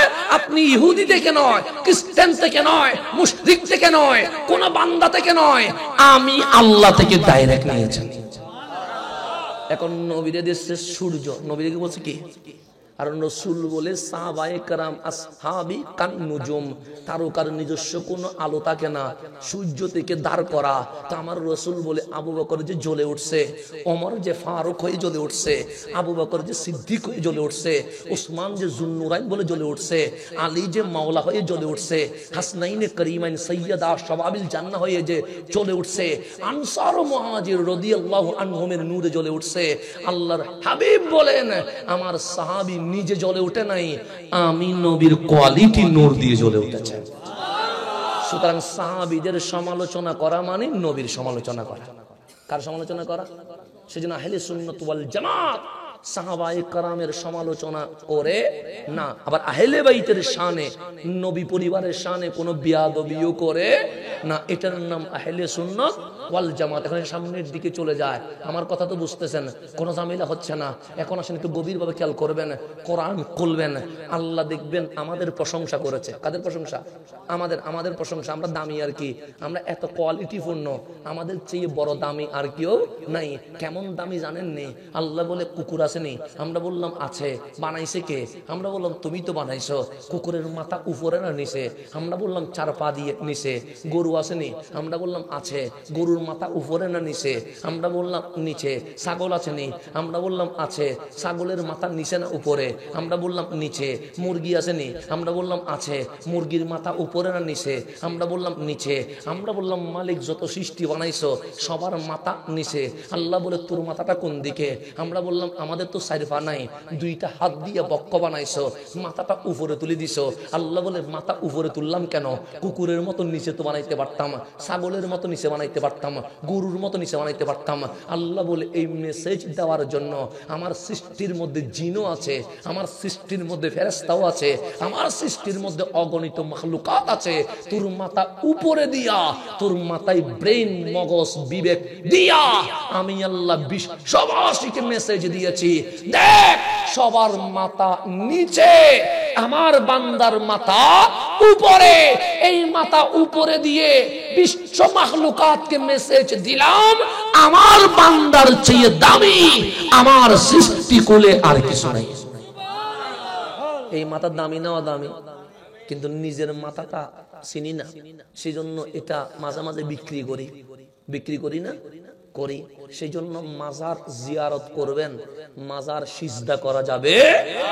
মাথা দামি, কপাল দামি, ঠোঁট দামি, মাজার জিয়ারত করবেন, কবর জিয়ারত করবেন, সিজদা দেওয়া যাবে না। মনে রাখবেন একটা আমার নবীর চেয়ে দামি কেউ আছে? আছে। রহমতুল লিল আলামিন দাওয়াতি কাজে বের হলেন, তখন তো বন জঙ্গল ছিল, কামলিওয়ালা এক জায়গা থেকে আরেক জায়গায় যাবে, সাহাবায়ে কেরাম নিয়ে ঢুকছে জঙ্গলে। ঢুকছে কোথায়? কারণ জঙ্গল ছাড়া ওই এলাকায় যাওয়া সম্ভব।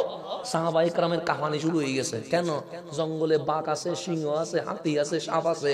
অতর্কিত হামলা করলে, কারণ বাঘের কাজ থাবা দেওয়া, সিংহের কাজ লাফিয়ে দেওয়া। এখন সবাই কাহানি শুরু হয়েছে। আমার রাসূল বলেন ভয় পাচ্ছ? সাহাবায়ে কেরাম বলে ভয় পাচ্ছি না, তবে একটু টেনশনে আছি, কারণ বাঘ সিংহ এগুলো হামলা করে, আপনি নবীর যদি কিছু হয়ে যায়। আমার রাসূল বলেন লা তাখাফ, কোনো ভয় নাই, ওয়ালা তাহজান, কোনো টেনশন নাই। রাসূল যখন ঢুকে গেলেন, সাহাবায়ে কেরাম বড় আশ্চর্য হয়ে গেছে। বাঘের গর্জন নাই, সিংহের তাবা নাই, বাঘ সিংহ হরিণ সবগুলো এসে আমার নবীর কদমে সিজদায় লুটিয়ে গেছে। সবাই সিজদায় কি হয়ে গেছে। এখন সাহাবায়ে কেরাম দুই হাত তুলে দিছে। আল্লাহর নবী বলেন কি হইছে? একটা কথা আছে, আমার কামলিওয়ালা বলে কি কথা? নাহনু নাহাক, যদি বাঘে আপনারে সিজদা করতে পারে, সিংহ যদি আপনারে সিজদা করতে পারে, আপনারা যদি বন জঙ্গলের পশু পাখি সিজদা করতে পারে, আমরা কি ভুল করছি? আপনি নবীর কারণে কালিমা শিখছি, লা ইলাহা ইল্লাল্লাহ। আপনার কারণে কোরআন পাইছি, আপনার কারণে সাহাবী হইছি, আপনার কারণে আমরা দামি হইছি।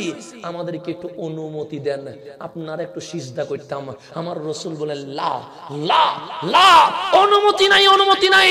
বাঘে সিজদা করো, সিংহ সিজদা করো, হাতি সিজদা করো, হরিণে সিজদা করো, কিন্তু মানুষকে কখনো সিজদা করতে পারে না। আমি নবী যদি সিজদার অনুমতি দিতাম, প্রত্যেক নারীরে হুকুম করতাম যেন তার স্বামীরে ডেইলি একবার সিজদা করে। কিন্তু বান্দা, তোমার মাথা এত দামি, রহমান ডাক দিয়ে বলছে এই মাথা সূর্যের সামনে, এই মাথা গাছের সামনে, এই মাথা পাথরের সামনে, এই মাথা মূর্তির সামনে, এই মাথা মানুষের সামনে ঝুঁকানো যাবে না, ঝুঁকানো যাবে না, ঝুঁকানো যাবে না। মালিক বলে যেই কপাল মাটিতে লুটায়া সুবহান রাব্বিয়াল আলা বলে, ওই মাথা কারো সামনে ঝুঁকতে পারে না। ওই মাথা কারো সামনে ঝুঁকতে, একটা হচ্ছে জিয়ারত, একটা হচ্ছে সিজদা। মাজারে সিজদা নয়, মাজারে কি হবে? একটা হচ্ছে ওরস, একটা হচ্ছে ভণ্ডামি। কয়টা বললাম? ওরস মানে যেখানে কোরআন সুন্নাহর কথা হয়, আর ভণ্ডামি মানে যেখানে নারী পুরুষের নাচে। তাহলে একটা আছে নাচ, আরটা কি? নাচের সাথে ওরসের কোনো সম্পর্ক আছে? ভণ্ডামির সাথে সুন্নিয়তের কোনো সম্পর্ক আছে? এটা ক্লিয়ার করে দেন যেন বিশ্ববাসী জানতে পারে। কারণ অনেক সময় মানুষ ভুলে আমাদের কেউ বলে আপনিও তো মনে হয় ওই দলে। আমি বললাম জীবনে কোনোদিন দেখছেন নি আমার ভণ্ডামিতে? কেন আমাদেরকে শুধু শুধু এখানে নামান? ভণ্ডামির বিরুদ্ধে যদি কেউ বেশি কথা বলে, আমরাই তো সবচেয়ে বেশি কথা বলি। কথা ঠিক না? তাহলে মাথার দাম আছে না নাই? এই মাথা কি ঝুঁকানো যাবে? এটা ঝুঁকবে কার কাছে? সেই জন্য আল্লাহর কোরআন শুরু করছে বিসমিল্লাহির রহমানির। কোরআন শুরু কি দিয়ে? বিসমিল্লাহ দিয়ে না? আলহামদুর আগে বিসমিল্লাহ আছে না? আলিফ লাম মিমের আগে বিসমিল্লাহ আছে না? তো বিসমিল্লাহ দিয়ে করলেন কেন? কোরআন মানে আল্লাহ বান্দার সাথে কথা বলে, তো বিসমিল্লাহ দিয়ে শুরু করলেন কেন? আলিফ দিয়ে শুরু করতে পারতেন না? মিম দিয়ে শুরু করতে পারতেন না? তা দিয়ে শুরু করতে পারতেন না? নুন দিয়ে শুরু করতে পারতেন না? আল্লাহ বলে আলিফ দিয়ে শুরু করব না, তা দিয়ে শুরু করব না, নুন দিয়ে শুরু করব না, মিম দিয়ে শুরু করতে পারো না, বা দিয়ে শুরু করব, বা দিয়ে, বা দিয়ে। মালিক কেন? আমি তোর দুইটা কথা মনে করাই দিব। এক নাম্বার, যখন তোর বডি ছিল না, শুধু রু ছিল, তখন আমি আল্লাহ তোদেরকে বলেছিলাম আমি কি তোদের রব নয়? কলু, সবাই বলেছিলি, নাম বলিস নাই। বলছস কি? বালা। নাম বললেও হয়তো, কিন্তু বলছস বালা, বা দিয়ে, বা দিয়ে। সেদিন আমি বললাম আমি কি তোদের রব নয়? বান্দা তুইরা বলেছিলি বালা বালা, হা হা, তো তোরা আমাকে জবাব দিয়েছিলি বা দিয়ে, বা দিয়ে। আলমে আরওয়াতে তোরা আমার সাথে কথা বলেছিলি বা দিয়ে। আমি দুনিয়াতে তোদের সাথে কথা বললাম বিসমিল্লাহ, বা দিয়ে। কেন? এই জমিনে হিন্দু, বৌদ্ধ, চাকমা, ইহুদি, খ্রিস্টান হোস না, যারা লা ইলাহা ইল্লাল্লাহ মানে, লা শরীক মানে, ওই ইসলামের ছায়া তলে চলে আয়। কেন? আজ রূহ আর বডি এক হয়েছে, রূহের কথা আর বডির কথা যেন এক হয়ে যায়। দুই নাম্বার, বায়ের নুক্তা উপরে না নিচে, আমরা বললাম নিচে। তোর মাথা কোন দিকে? আমরা বললাম উপরে। এই মাথা কি সূর্যের কাছে ঝুঁকে? আমরা বলি ঝুঁকে নাই। চাঁদের কাছে ঝুঁকছে? আমরা বলি ঝুঁকে নাই। গাছ পাথরের কাছে ঝুঁকছে? আমরা বলি ঝুঁকে নাই। মালিক তুমি আমাদেরকে জ্ঞান দিয়েছো, এলম দিয়েছো, আমাদেরকে আশরাফুল মাখলুকাত বানিয়েছো, দুনিয়ার শাসক বানিয়েছো, জান্নাতের মালিক বানিয়েছো। এই মাথাকে বড় দাম দিয়েছি, ঝুঁকাই নাই, ঝুঁকাই নাই। আল্লাহ বলে যেই মাথা কারো সামনে ঝুঁকে নাই, পায়ের নুকতা যেরকম নিচে, তোর মাথাটারে রহমানের দরবারে এনে পায়ের নুকতার মতো ঝুঁকায়া সুবহানা রাব্বিয়াল আলা বলে যত নিচে নামতে পারবি, আমি মাওলা তোরে আরশের লৌহে কলমের চেয়ে আরো বেশি দামি করে দেব। এটার নাম মানুষ, মানুষের চেয়ে দামি আর কিছু। সেজন্য মাথাটার কদর দিয়েন, মাথাটার কদর দিয়েন। এটা বড় তকদিরওয়ালা, এই কপালটা বড় দামওয়ালা, এই নাকটা বড় দামওয়ালা, এই জবানটা বড় দামওয়ালা। এটার চেয়ে বড় দামওয়ালা জমিনে আল্লাহ আর কিছু বানায় নাই, নাই, নাই। সেই জন্য এটার বেশি কদর দিবেন। এটার মতো কদর ওয়ালা আর কিছু নাই। সেই জন্য আল্লাহ 800 কোটি মানুষ আছে না বর্তমানে? কয়শো কোটি? আরো বেশি বলতেছেন 800।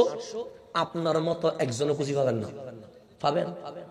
আমি হাসান শুধু ওয়ান পিস খুঁজি পাবেন পুরো বিশ্বের মধ্যে একজন হাসান আজারি পাবেন। আল্লাহ একটা বানাইছে। শুধু এই জামানায় না, বাবা আদম থেকে ইমাম মাহাদি কিয়ামত পর্যন্ত আপনি একজন। আপনার মতো আল্লাহ কাউরে বানায় নাই। বাঘের মতো বাঘ আছে, গরুর মতো। এই ইহুদিরা, ইসরায়েলিরা এখন গরু খুঁজতে, লাল গরু, মাথা গুদুগুড়ি যাচ্ছে। কেন? লাল গরুর সংখ্যা অনেক হয়ে গেছে। এখন কোনটা নিবে এটা নিয়ে কিসে পড়ে গেছে, ঝামেলায় পড়ে গেছে। কারণ গরুর মতো গরু আছে, ছাগলের মতো ছাগল আছে, কুকুরের মতো সেম টু সেম কুকুর আছে। কিন্তু মালিক দেখবেন মানুষের মতো মানুষ বানায় নাই। আপনাকে একলা বানাইছে। আপনি নিজের কি মনে করেন? আপনি নিজেকে তো ছোট মনে করলেন কেন? আপনি 200 টাকা দিয়ে বিক্রি হলেন কেন? আপনি 500 টাকা দিয়ে ওর মিছিলে গেলেন কেন? আপনি অমুক তমুকের পিছনে ঘুরতেছেন কেন? আপনার এই কপাল এত দামি। আল্লাহ বলে সবাই মানুষ, 2 চোখ 2 কান দিয়া, কিন্তু আমি একজনকে আরেকজনের মতো বানাই নাই। One piece, one piece, one piece. কেন? সব বানাইছি হুকুম করে, তোরে বানাইছি আমি আল্লাহ নিজের কুদরতি হাত দিয়ে। এটা সে দামি আর কিছু আসেনি।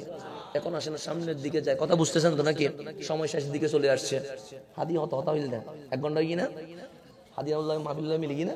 আচ্ছা না, হক আদায় নেই, হক আদায় নেই, হক না হক কাম করি লাভ আছে না? হক আদায় করম করি ভ্যান, মানে সেম যদি মিলি যায় গই তাহলে আলহামদুলিল্লাহ। আর মিললে আবার 5-10 মিনিট বাড়াই দিন, সমস্যা নেই। আর আমার ফল বসে সপ্তাহ নে 1 মিনিট সময় হটিয়া ভাই ইয়ানি সব বাইর করে ফেসবুক পোস্ট মারি দেয়। হুজুর আইসি এতটাই, উঠি এতটাই শুরু করছি, এতটাই সাজি হাদিয়ে লই, এত সেকেন্ডে মিনিটে এত বুঝছি। হুজুর প্রত্যেক মিনিটে এতটা লই। তারপর নিষেধ দিলে সরকারের প্রতি অনুরোধ, হুজুরদের ব্যাট নেওয়া হোক। দেখছেন না?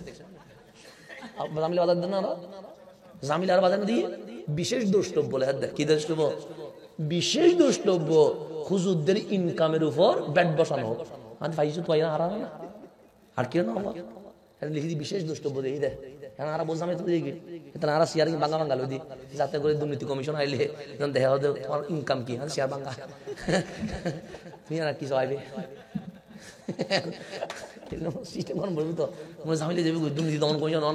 আপনারা যেভাবে পোস্ট মারতেছেন, 2 দিন পর দুর্নীতি কমিশন দৌড়ানো শুরু করবে না? সেজন্য আমাদের শেয়ার গুলো বাংলা থাকে। শেয়ার কি বাংলা? দুর্নীতি কমিশন যখন আসি বলে হুজুর আপনার তো 2 মাহফিলে দিয়ে তো আপনি ইনকামের সোর্স বাড়ি করেন, তখন বলে শেয়ারটা দেখেন বাংলা। এখন ভালো শেয়ার কিনতে পারি না, ইনকাম দিয়ে কি করবেন? তো বেচারা দেখি মায়া বই যাবে, তো উল্টা 2-3 হাজার টাকা দিয়ে দোয়া করে দেন। আয়ার আরো কি করে দেয়, মানে 2-3 হাজার টাকা প্যাকেটে দিয়ে দোয়া করে দেন। কারণ দোয়া তো উজুর আসে না, আছে না। আর উজুর মানি লইত তারা দেয়, দিন না পারে ইয়ার মহল্লায় উজুর মানে কি তারা লইত পারা দেয়, দিন ইয়ার নাম উজুর। উজুর পাবলিক মানে দিত তারা দেয়, লইত না পারে। দুনো বাক আছে। পাবলিক শুধু দিব দে, উজুরে শুধু কি দিব দে, লইব। আর গরিবে গিফট, আর আনতিবে গিফট, আর জুব্ববে গিফট, আর লুঙ্গিব গিফট, গেঞ্জিব গিফট, শালিয়ানো গিফট, মোবাইল ইয়ানো গিফট, জুতাইব কি গিফট, সুফিব কি গিফট। 70 পর্যন্ত আল্লাহ তাই তোর গিফট করে দিছা।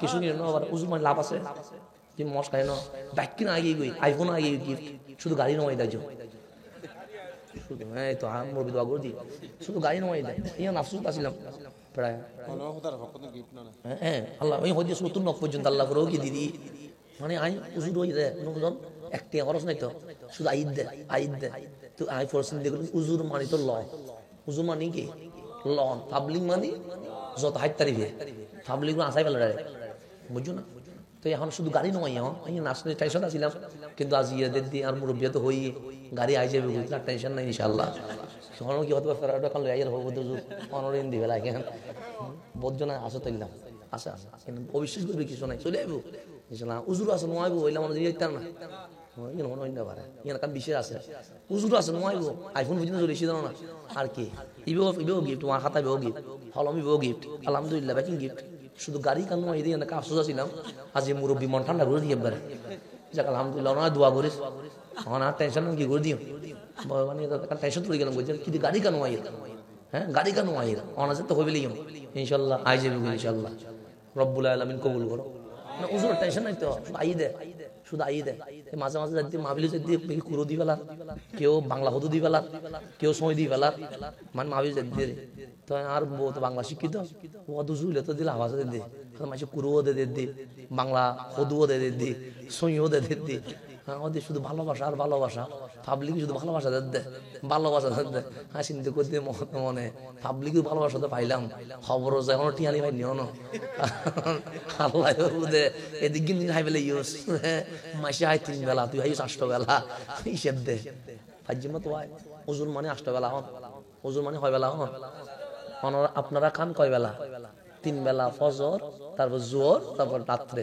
বেশি হলে আসরের নামাজ একটু আস্তা কয় বেলা হইলো 4 বেলা আমরা হুজুররা খাই কমপক্ষে 8 বেলা তা আল্লাহ যদি বলে 8 বেলার হিসাব দেওয়ার কোনো সুযোগ আছে তো আমি বিপদে বাঁচি আমার মহব্বত যত বাড়ে বিপদ তত বাড়ে কারণ নাস্তা তো করতে হয় মাগরিব আজকে আজকে আমি সকাল থেকে চট্টগ্রাম থেকে বাইরে ছিলাম 8 দিন 3 দিন অনেকদিন পরে চিরাঙে আসছি তো শুধু মেহমান আসতে যায় সকাল থেকে মেহমান ঘরের মধ্যে কারণ এই দেবে ওই দাওয়াত দিবে ওদের সাথে নাস্তা করতে করতে আজকে হিসাব করলাম আমি 12 বার নাস্তা করছি কয়বার 12 বার নাস্তা হয়েছে আলহামদুলিল্লাহ আজকে মানে হুজুর 12 বার নাস্তা তো 12 বার নাস্তা করার পরে আবার ওরা বলতেছে একটু ভাত খাইতে দিতে হবে মানে ওরা বলছে হুজুর হানা খাইয়ে রে গরিবেন নাকি পরে আইবেন মানে কলকাতার মতো কি দাদা খেয়ে আসছেন নাকি গিয়ে খাবেন তো এই নামে তারা ফসলত দেয় হানা খেয়ে করবেন নাকি পরে খাবেন মানে এটা কলকাতার মতো ফসলত দিয়ে তাহলে অসুবিধা নেই 12 বার যত খাইবে লাই নতুন গড়িয়ে রে আবার হাইয়ে রে তোমার কোন হম যে গুলি পেটটা টাইট আছে মাহফিল গুলি হালি ইত্যারে একটা অন্তত বেশি করে হাই হ্যাঁ আর উজুর মানুষ তো তারা এটা বুঝং তোমার তো বুঝং করবে কিন্তু তারা উজুর মানুষ হানামি দিয়ে অনেকে নেই আলসামি নেই এখন সামনের দিকে যায় গভীরভাবে খেয়াল করবেন কথাকে আমি গুছিয়ে নিয়ে আসতেছি বেশিক্ষণ কষ্ট দিব না এগুলো যেগুলো বলতেছি এগুলো কিন্তু হাসি বললো কিন্তু বাস্তব কথা বলতেছি এখানে কোনো মস্কারি করে বললো আমরা হুজুররা কিন্তু অনেক সমস্যার মধ্যে আছি আপনারা খাইছেন কয় বেলা 4 বেলা আমরা খাইছি কয় বেলা 8 বেলা 8 বেলা হিসাব দিতে হবে না প্রত্যেকটা খাবার লোকমার হিসাব দিতে হবে যত খাচ্ছি হিসাবের কাজ করায় তত বেশি অপরাধী হয়ে যাচ্ছে যত এনজয় করছি তত বেশি আল্লাহর দরবারে দোষী হিসেবে সাব্যস্ত হচ্ছে যত নিয়ামত পাচ্ছি প্রত্যেকটা নিয়ামতের হিসাব দিতে হবে কি হবে না হবে এখানে পার পাওয়ার কোনো সুযোগ নাই তো আমি সেটা বললাম আপনারা দিচ্ছেন আপনার দুনিয়াতে মুক্তি পাইয়ে গেছেন হিসাব নাই দিয়ে দিছি আল্লাহ আমরা তো নিছি অপরাধী তো আমরা কেন নিছি তো আমরা নিছি আমরা আল্লাহ নেওয়ার পর কি করছো 5 তলা বিল্ডিং গুজুস না মাদ্রাসা গুজুস দেখ কথা ঠিক না হিসেব আইব তো জুরতন এটা এই সেজন্য আপনাদের কিছু দায়িত্ব আছে আপনারা আমাকে হাদিয়া দিচ্ছেন না মাহফিল তার ফ্রি করতেছি না যেটা বাস্তব সত্য কি দিচ্ছেন মাহফিল করার পরে তা কি দিচ্ছেন হাদিয়া দিচ্ছেন কম দেন না বেশি দেন সেটা সত্য কথা আপনার দায়িত্ব আছে কি দায়িত্ব এই যে হাদিয়াটা দিলেন 5 বছর পরে হিসাব নেবেন যে হুজুর আমাদের মাহফিল করে যে টাকা নিয়ে গেছেন এই টাকা দিয়ে আপনি কি করছেন টাকা দিয়ে আমি বাধ্য হিসাব দিতে কেন এই টাকাটা দিয়ে আমি সংসার চালাবো এটা পরে এই টাকাটা দিয়ে আমি ইসলামের জন্য কি করছি এটাও হিসাব নেওয়ার দরকার আছে কথা ঠিক না সব আপনারা আসলে আমাদেরকে মাসুম মনে করলে হবে না আমাদেরকে যে হাদিয়া দিবেন 5 বছর পর আমি হাসান আজহারের ঘরে গিয়ে আমার হিসাব নিবেন, যদি হিসাব দিতে না পারি কলার ধরে টান দিবেন, কারণ আমি ওমরের চেয়ে দামি নয়, আমি উসমানের চেয়ে দামি নয়, আমি আলীর চেয়ে দামি নয়। আরে ফারুক আজম অর্ধ জাহানের খলিফা যখন মিম্বরে উঠছেন জুমার নামাজে, বিসমিল্লাহ বলে খুতবা শুরু করলেন, ইন্নাল হামদুলিল্লাহ বললেন, এক মুসল্লি দৌড়ায় আসে জুব্বা টান দিয়ে বলছে, ওমর খুতবা পরে শুনবো, জুব্বার কাপড় লম্বা হইছে কেমনে, কার টাকায়, আগে সেটার হিসাব দাও। কিসের কাপড়? জুব্বা। জুব্বা। ফারুক আজম অবাক হয়ে গেছে। তো আপনারা যদি কাউন্সিলরের শার্ট ধরে টান দেন, বাঁচি থাকতে পারবেন? জেলখানা যেতে হবে না? এটা তো কাউন্সিলর না, এটা এমপি না, এটা মন্ত্রী না, এটা অর্ধ জাহানের আমিরুল মুমিনিন, খলিফাতুল মুসলিমিন। শুধু মক্কার না, শুধু মদিনার নয়, এই ওয়ার্ল্ডের অর্ধেক জাহানের।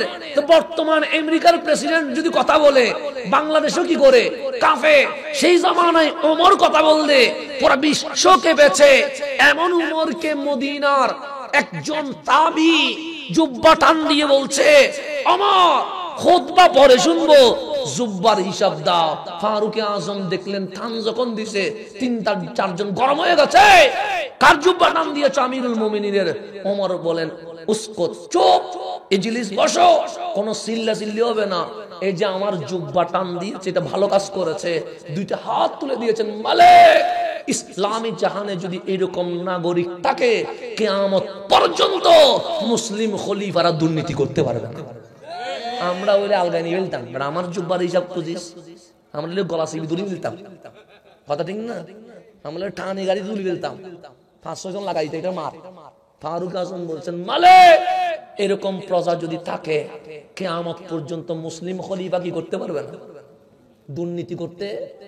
তখন উনি বলছেন, ওমর, বাইতুল মাল থেকে যে কাপড় দিছেন, কাপড়ে হয় ফতোয়া, কাপড়ে হয় কি জুব্বা হওয়ার কোন সিস্টেম? আপনারটা জুব্বা হইল কেমনে?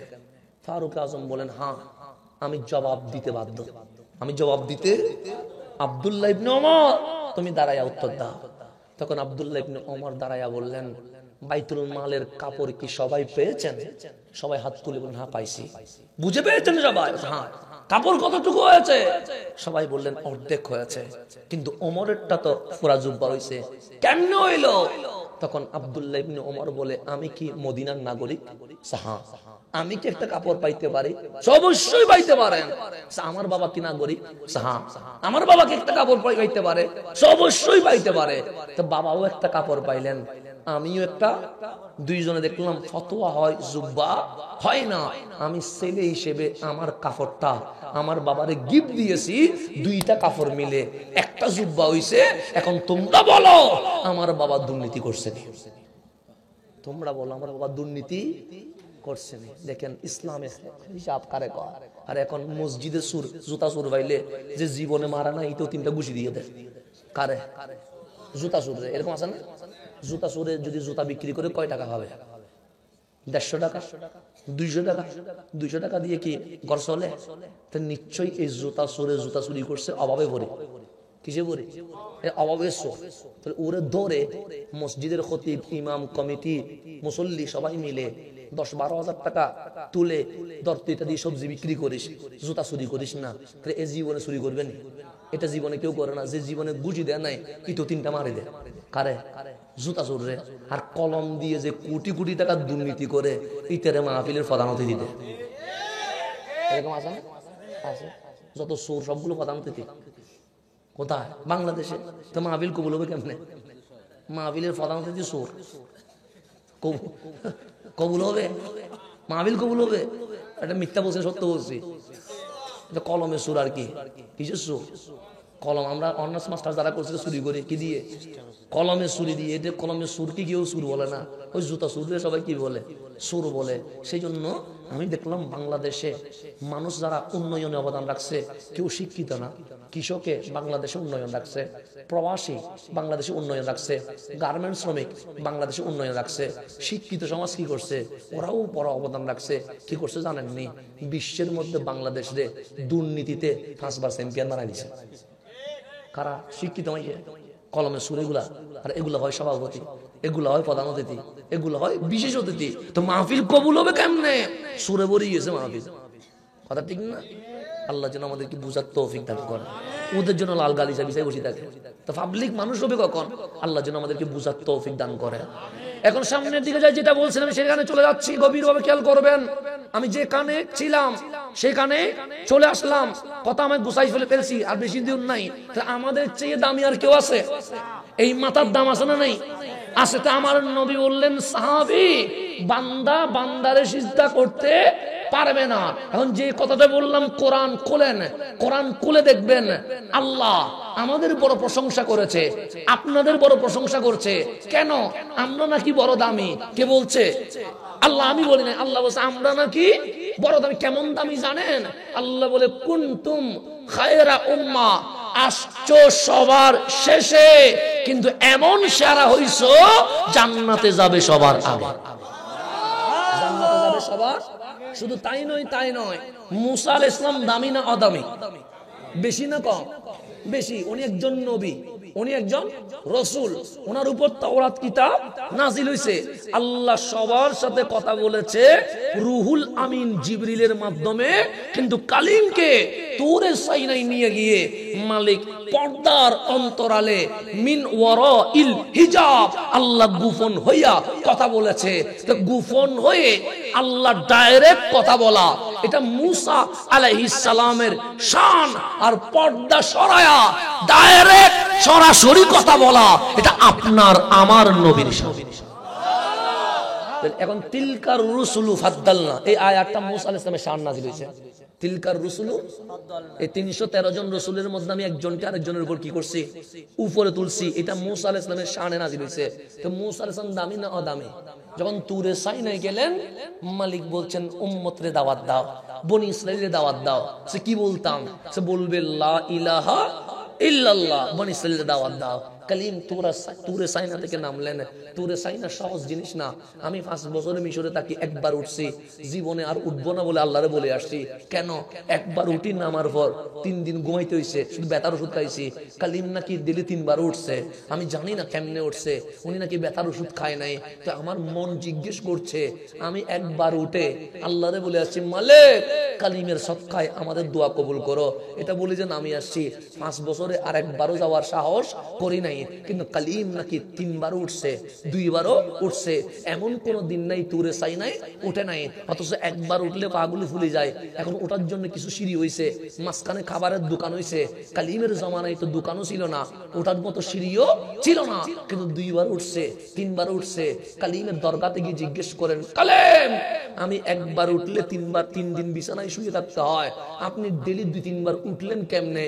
কালিম বলে, প্রেমিক হয়ে দেখ, প্রত্যেকটা ব্যথা তোর কাছে আরামে পরিণত হয়ে যাবে।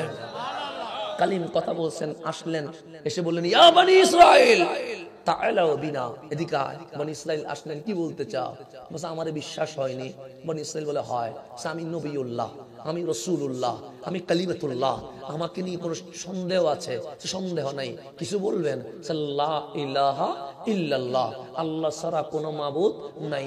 এখন বনি ইসরাইল তো রক একটু বাঁকা টাইপের, তেরা টাইপের, গাদ্দার টাইপের।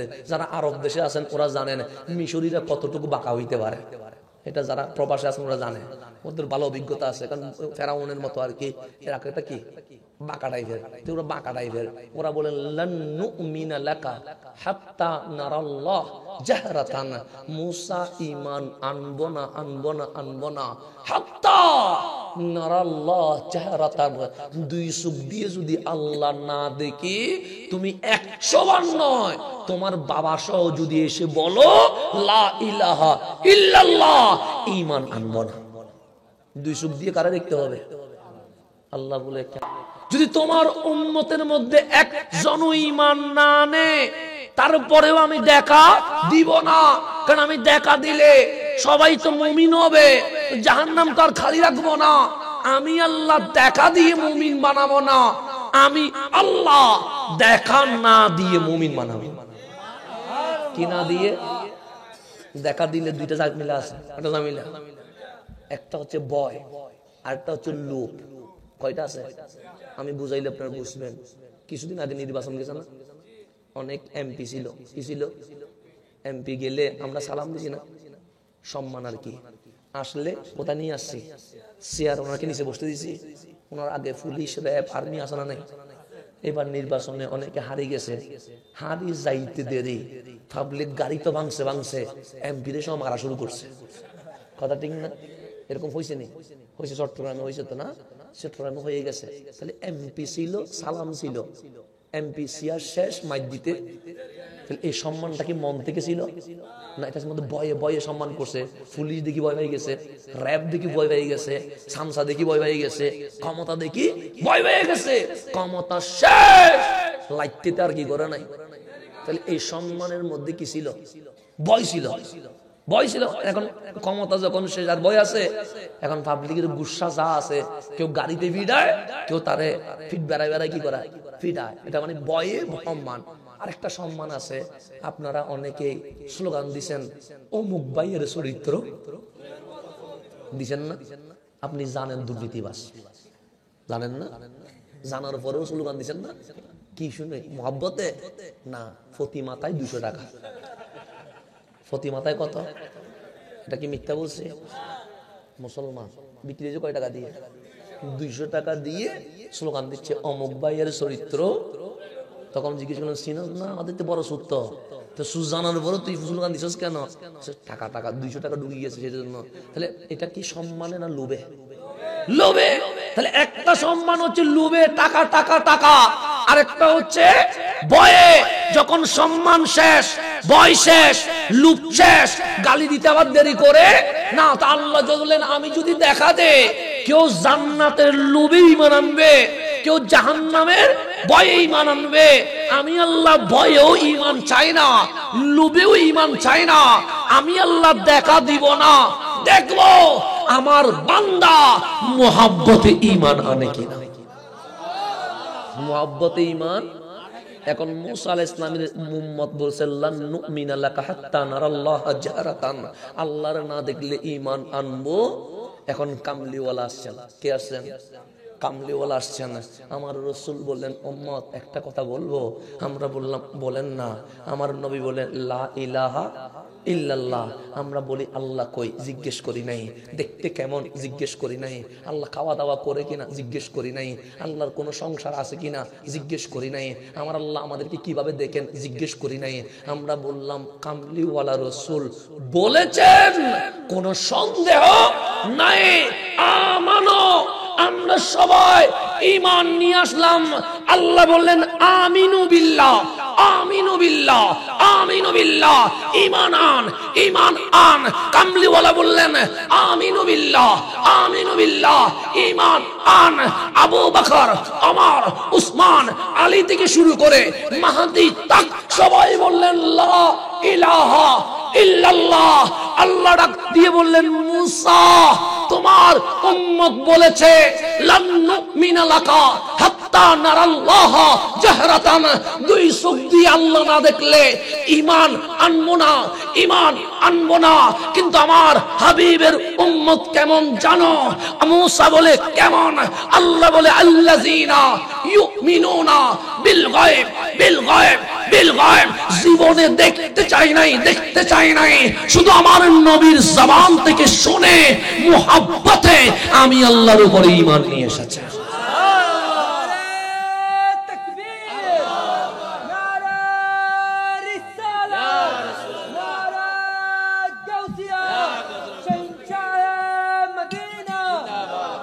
তাহলে আমাদের ঈমান কঠিন কঠিন। আল্লাযিনা ইউমিনুনা বিল গায়ব, বিল গায়ব, বিল গায়ব। না দেখে ঈমান, না দেখে ঈমান, না দেখে ঈমান। এটা যার শানে নাজিল হইছে, ওনার নাম সিদ্দিক আকবর। সেই জন্য রাসূল যখন হেঁটে যাচ্ছে ডাক দিয়ে বললেন ইয়া আবু বকর, আবু বকর আমার কথা শুনবা নে? আবু বকর ডাক দিয়ে বললেন শুনবো তো। লা ইলাহা ইল্লাল্লাহ, আল্লাহ ছাড়া কোনো মাবুদ নাই। তখন আবু বকর বলেন আলো বলেন একটু শুনতে চায়। কামলিওয়ালা বলেন ইকরা বিইসমি রাব্বিকাল্লাযী খালাক। আবু বকর বলে আরো একটু শুনতে চায়, বড় মজা লাগছে। সে কুল হু আল্লাহু আহাদ। আবু বকর বলে আরো শুনতে চায়, মজা লাগছে বড়। হাবিব বলেন আলহামদুলিল্লাহ রাব্বিল আলামিন। আবু বকর দুই হাত তুলে বলেন আমানতু আমানতু বিরাব্বিল আলামিন, আমি আল্লাহর উপর ঈমান নিয়ে এসেছি। আমার কামলিওয়ালা বলে আরো শুন, মানে সে মন তো চাই শুনবো, কারণ আন-নাযারু ইলা ওয়াজহিক, চোখ শুধু আপনারে দেখতে চায়, চোখ শুধু আপনারে দেখতে চায়, কান শুধু আপনার কথা শুনতে চায়। আমার রাসূল বলে আনা হাবিবুল্লাহ, আনা রাসূলুল্লাহ, আনা নবিয়ুল্লাহ, ইমামুল মুরসালিন, সাইয়্যিদুল আম্বিয়া। আবু বকর বলে আমানতু বিকা, ঈমান নিয়ে আসছি। একটা প্রশ্ন করব, আমার রাসূল বলেন অবশ্যই। আপনি যে বললেন ইকরা বিইসমি রাব্বিকাল্লাযী খালাক, এগুলো তো জীবনে শুনি নাই, এগুলো কি? হাবিবুল্লাহ বলেন ইন্নাহু লাকুরআনুন কারীম, এটার নাম কোরআনে কারীম। সিদ্দিক বলে আমানতু, ঈমান নিয়ে এসেছি। কামলিওয়ালা রাসূল বলেন আবু বকর, আল্লাহ এক ডকুমেন্টস চাইবা না, আমি রাসূল মুজিজা চাইবা না, কোরআন যে কালামুল্লাহ দলিল চাইবা না। আবু বকর বলে দলিল দিয়ে কি করব? সর্বশ্রেষ্ঠ দলিল রহমাতুল লিল আলামিন আমার সামনে দাঁড়িয়ে আছে, সুতরাং দলিলের কোনো দরকার নাই। আল্লাহ বলে এটারও তো ঈমানদার কয়, এটারও তো ঈমানদার কয়। সেই জন্য আল্লাহ বলে হাবিব আবু বকরের নামটা চেঞ্জ করে আমি আল্লাহ ওনার নাম সিদ্দিকে আকবর রেখে দিয়েছেন। এটার নাম সিদ্দিকে আকবর, এটার নাম সিদ্দিকে আকবর। এখন আসেন, আমার কথাকে আমি গুছিয়ে নিয়ে আসছি। এটার নাম সিদ্দিকে আকবর। এখন আসেন কেমন সিদ্দিক, কেমন সিদ্দিক? শুধু আজকে যে মাহফিল করলেন সিদ্দিক আকবরের শানে মাহফিল আজকে যুবকরা করছে, না না না, এটা কি 200 বছর আগে হয়েছে? না না, এটা কি 300 বছর আগে হয়েছে? না, এটা কি 500 বছর আগে হয়েছে? না না, আপনি মসনদে আহমদ উল্টায়া দেখেন, আপনি হাদিস খুঁজে পাবেন। কামলিওয়ালা রাসূল মিম্বরে বসা, মিম্বরে বসা মদিনার মসজিদে নববীতে। আরেকটা মিম্বরে দাঁড়িয়ে আছেন হাসান বিন সাবিত রাদিয়াল্লাহু তাআলা আনহু। উনি কে? উনি শায়েরে রাসূল। কেমন শায়ের? যিনি আল্লাহর শানে হামদে বারি তাআলা গাইতেন, যিনি নবীজির শানে নাতে রাসূল গাইতেন। আল্লাহর হাবিব বলেন হাসান, তুমি আমারে খুশি করে দিয়েছো, তুমি আমার মাওলাকে খুশি করে দিয়েছো। আমি নবী তোমার জন্য একটা মিম্বার রেডি করে দিলাম। মিম্বার দিয়ে দিলেন যাতে হাসান মিম্বরে দাঁড়িয়ে নাতে রাসূল গাইতে পারে। একজন দাঁড়িয়ে গেলেন, নাত কেমন নাত, এগুলো কেমন নাত? হাসান যখন নাত গায়, বুখারী শরীফ উল্টান, আমার কামলিওয়ালা হাসি হাসি হাসি হাসি হাসানকে বলছেন হাসান তোমার নাতগুলো বড় সুন্দর।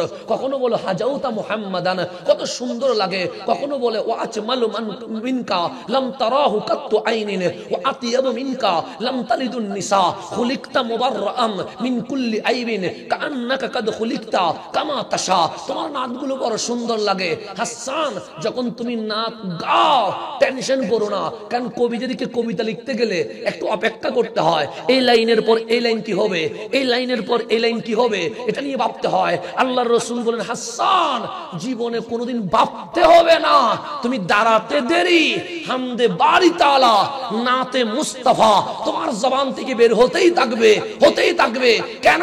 তুমি একলা নয়, তোমার পিছনে জিবরিল আমিন সাহায্য করে থাকেন। এটার নাম হাসান বিন। তো দাঁড়িয়ে গেছে মিম্বরে, দাঁড়িয়ে গেছে। আজকে নাচ গাইবেন, কামলিওয়ালা রাসূল আজকে বিষয় বস্তু চেঞ্জ করে দিয়েছেন। কি বলছেন? হাসান কি গাইবা? নাতে রাসূল গাইব। আমার রাসূল বলেন একটা প্রশ্ন করব। হাসান বলেন অবশ্যই করবেন। সাহাল কুলতা লি আবি বকরিন শাইয়া, তুমি আমার আবু বকরের শানে কোনদিন কি নাত গাইছো? কে বলতেছেন? রহমাতুল্লিল নবী বসা, নবী বসা, নবী বসা থাকলে জীবনে কারো শান হয় না, শুধু নবীর শান হয়। ওয়ারাফা'না লাকা, সকল নবী আমার নবীর শান গাইছে, আমার নবীর জামানায় শুধু ওয়ারাফা'না লাকা যিকরাক, এখানে অন্য কারো শান চলবে? সেখানে নবীজি মিম্বরে বসে বলছেন হাল কুলতা লি আবি বকরিন শাইয়া, আমার আবু বকরের শানে কোনদিন কোন কবিতা লিখছো, নাত গাইছো? হাসান বলে নাম, কারণ আমি জানি আবু বকরের শানে যদি আমি কবিতা না লিখি, নাত না গায়, হাবিবুল্লাহ রাজি হবে না। হাবিবুল্লাহ যদি রাজি না হয়, কামলিওয়ালার আল্লাহ রাজি হবে না। সেজন্য আমি হাসান আবু বকরের শানে নাত গাইছি, কবিতা লিখছি। আমার রাসূল বলেন আমি তো জীবনে শুনি নাই। কল বলো ওয়া আনা আসমা, আজকে সকল সাহাবীকে রেখে আমি নবী মিম্বরে বসে আমার আবু বকরের নাত শুনতে রাজি আছি। রসুল সিদ্দিক আকবরের মাহফিল আছে, হাসান বিন সাবিত দাঁড়িয়ে গেছে, দাঁড়িয়ে বলছেন সানি ইসনাইনে ফিল গারিল মুনিফ, শুরু করছে নাত। কার শানে? সিদ্দিকে আকবরের শানে। বলছেন উনি তো ওই যিনি দুইজনের মধ্যে দ্বিতীয় ছিলেন। কোথায়? গারে সুরের মধ্যে। এভাবে বলতে লাগলেন, যিনি রসুলের সঙ্গী, যিনি রসুলের ডানে রাখেন, এভাবে বলতে বলতে বলছেন, আমি এটা কনফার্ম করে বলছি, আজকের মজলিসে যারা আছে তাদের মধ্যে আহাবানা, আমাদের মধ্যে সবচেয়ে প্রিয় নবীর কাছে যিনি, ওনার নাম সিদ্দিক আকবর। এটা কে বলতেছেন? হাসান বিন আমার নবীর নাম শুনে এমন কিলকিল করে হাসতেছেন, সাহাবায়ে কেরাম বলে এমনিতে মুস্কি হাসে, আজকে তাবাসসামানা, আজকে সুম্মা দাহিকা, এমন ভাবে হাসলেন ওই মারির ভেতরে বড় দাঁত পর্যন্ত দেখা যাচ্ছে। কার কথা শুনে? হাসান বিন সাহাবেতের কথা শুনে। কার শানে? সিদ্দিক আকবরের। এমন কিলকিল করে হাসতেছেন, মারির ভেতরে দাঁত মোবারক প্রকাশ হচ্ছে, সামনের দাঁত দিয়ে নূর বের হচ্ছে, সাহাবায়ে কেরাম নিজের চোখে দেখতেছেন। তো আমার রাসূল বলতেছেন, ওয়া হুয়া কাযালিক। হাসান, কবিদের কাজ হচ্ছে একটু বাড়ায়া বলা। কবিদের কাজ কি করা? যেমন ধরুন আমাদের পল্লী কবি জসিমউদ্দিন, উনি কি নিয়ে লিখছে? ফল্লি নিয়ে, মানে গ্রাম নিয়ে লিখছে। তো পল্লী কবি যখন গ্রাম নিয়ে লিখছে, আমার যদি একটা গ্রামের মাঝখানে বসাই দেন, আমি কি জসিমউদ্দিনের মতো লিখতে পারবো? পল্লী কবি গাছ লড়তেছে, এটা নিয়েও কি হয়ে গেছে? কবিতা হয়ে গেছে। পুকুরের মাঝখানে বক বসতেছে, এটা নিয়েও কি হয়ে গেছে? কবিতা হয়ে গেছে। মাঝখানে দাদি পর্দা করে যাচ্ছে, এটাও কি হয়ে গেছে? এগুলোকে আমি পারবো? তো কবিদের কাছে একটু কি করা? বাড়াইয়া নেওয়া। তাজমহল আপনিও দেখছেন, রবীন্দ্রনাথও দেখছে, কিন্তু রবীন্দ্রনাথ তাজমহল নিয়ে যে কবিতা লিখছে, আপনি পড়লে বলবেন হা হয়ে যাবেন, কি এগুলো তো আমি খেয়াল করি নাই, রবীন্দ্রনাথ খেয়াল করলো কেমনে? সেই জন্য কবিদের কাজ হচ্ছে একটু বাড়াইয়া বলা। তো আল্লাহর রাসূল বলছেন, হাসান, কবিদের কাজ একটু বাড়াইয়া বলা, কিন্তু তুমি আজ আমার আবু বকরের শানে যেটা বলছো এক বিন্দুও বাড়াও নাই। ওয়া হুয়া কাযালিক, ঠিক উনি সেই রকম, ঠিক উনি সেই রকম। এখানে বাড়ানো হয় না, কারণ কবিরা তো বাড়াই লিখে, তুমি বাড়াও না, তুমি বাড়াও নাই, তুমি সত্য কথা লিখছো। সিদ্দিক আকবরের শানের মাহফিল আজকে হয় নাই, মসজিদে নববীতে হয়েছে কি হয় নাই? হয়েছে। আমার কথাকে আমি শেষ দিকে নিয়ে আসছি। আমরাও কাঁদি কি কাঁদি না? কাঁদি। রিক্সাওয়ালাও কাঁদে, আমাদের শিল্পপতিও কাঁদে। আমরা কাঁদলে চোখের পানি কোথায় পড়ে? জমিনে পড়ে। আর কোটিপতি কাঁদলে দরজা বন্ধ করে কাঁদে, সেই জন্য টাইসে পড়ে। এতটুকু পার্থক্য, এর চেয়ে বেশি পার্থক্য আছে? পার্থক্য নাই, সবাই কাঁদে। হয়তো আমারটা দেখাইতে পারি, আপনারটা দেখাইতে পারে, কিন্তু কোটিপতি ও দেখাবে কেমনে? লজ্জা টজ্জা লাগে, সেই জন্য উনি দরজা বন্ধ করে দেয়, না হলে বাথরুমের ভিতরে ঢুকে যায়। কান্না করার সময় ওনাদের যেরকম কান্না করা দরকার সেরকম করে আর কি। আর আমরা তো বসছি আর সুন্দর করে হাসলে হাসি, কাঁদলে কাঁদি, আমাদের কোনো জামিলা নাই। সেই জন্য কোটিপতি না হওয়া এটাও ভালো জিনিস। কথা ঠিক না? কারণ এত বাপ মাইতে গেলে সমস্যা আছে, কান্নাও স্বাধীনভাবে করতে পারবেন না। তখন সিবার ভিতরে ঢুকতে হবে, দরজা মারতে হবে, বাথরুমের ভিতরে ঢুকতে হবে, চোখের পানি মুছতে হবে। এত কাহিনী করতে কিছু দরকার? আল্লাহ যেরকম রাখছে এটাই ভালো আছে। কথা ঠিক না? তো কোটিপতি কাঁদে কি কাঁদে না? কাঁদে। অনেক মানুষকে দেখছি, দারোয়ান মানুষ এই যে হেলান দিয়ে বসছে, এতটুকুতে ঘুমাই গেছে। আর অনেক কোটিপতিরে দেখছি ডেলি 8টা ঘুমের ওষুধ খায়, এরপরও ঘুম আসে না। কথা ঠিক না? এরকম অনেক সফট বিছানা, বিছানা সফট, বালিশ সফট, সব সফট, শুধু ঘুম আসার জন্য যা করা লাগে এমন কিছু নাই করে নাই, কিন্তু ওনার ঘুম আসতেছে না। আর আপনি ছাটাইয়ের মধ্যে শুইছেন, টান দুইছেন, ফাট করে ঘুমের মধ্যে চলে গেছে। রিক্সাওয়ালা রিক্সা চালাইয়া পান্তাবাদ খায়া দিছে, ঘুম সকাল হয়ে গেছে। টেনশন আছে নিয়ে? কোনো টেনশন নাই। এরকম ঘুমটা যে ভালো মতো যাইতে পারতেছেন, এটার চেয়ে বড় নিয়ামত আছে? কত কোটিপতি শুধু ঘুমের টেনশনে ঘুম আসে না। কিসের টেনশনে? ঘুমের টেনশনে ঘুম আসে না। টেনশন কিসের? ঘুমের। এই ঘুমের টেনশনে কি আসতেছে না? ঘুম আসছে না। এরকম অনেক আছে। বাথরুমের পর্যন্ত সিগারেট নিতে হয়, আপনার নিতে হয়নি? বাথরুমে যাচ্ছে সেখানেও কি দিতে হয়? সিগারেট সাথে বাথরুম হচ্ছে না। তা আপনি অনেক ভালো আছেন না? আলহামদুলিল্লাহ, আমাদেরকে ভালো রাখার তৌফিক দান করে। তো আমরাও কাঁদি, সবাই কাঁদে। কেউ দরজা বন্ধ করে কাঁদে, কেউ ওপেনে কাঁদে। তো কাঁদলে কি হয়? চোখের পানি পড়ে যায়, কখনো কাপড়ে, কখনো শালে, কখনো মাটিতে, কখনো টাইসে। শেষ। বন্ধুর জন্য কাঁদছেন, 5 বছর পর আপনার ওই বন্ধুর কথা আপনার মনে নাই। সকিনার জন্য কাঁদছেন, সকিনা 2 ভোলা নিয়ে এখন ভালো আছে, আপনিও 2 ভোলা নিয়ে ভালো আছেন। এরকম হয় কি হয় না? হয়। এই কান্নার মধ্যে কোনো লাভ আছে নাই? সকিনাও চলে গেছে, আপনিও, ওরও 2 ছেলে, আপনারও 2 ছেলে, সংসার 2টা হয়ে গেছে। সুতরাং কান্না করি কোনো লাভ হয়েছে নেই, দাম নাই। শুধু শুধু কান্না করছেন।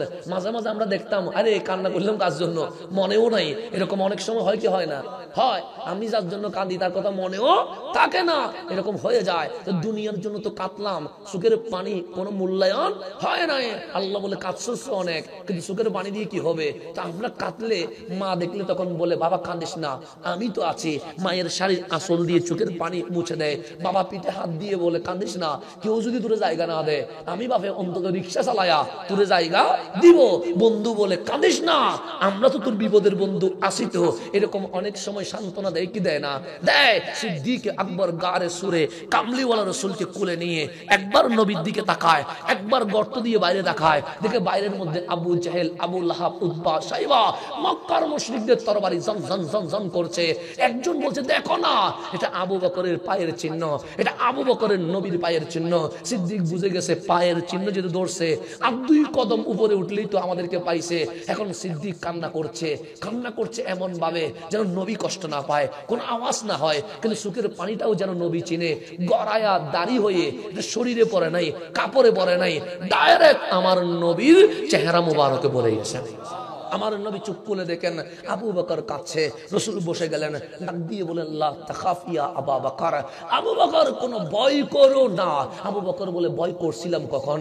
ঈমান আনার পর যখন আপনার কদমে আসছি, গর্দান দেওয়ার জন্য তো আমি প্রস্তুত আছি।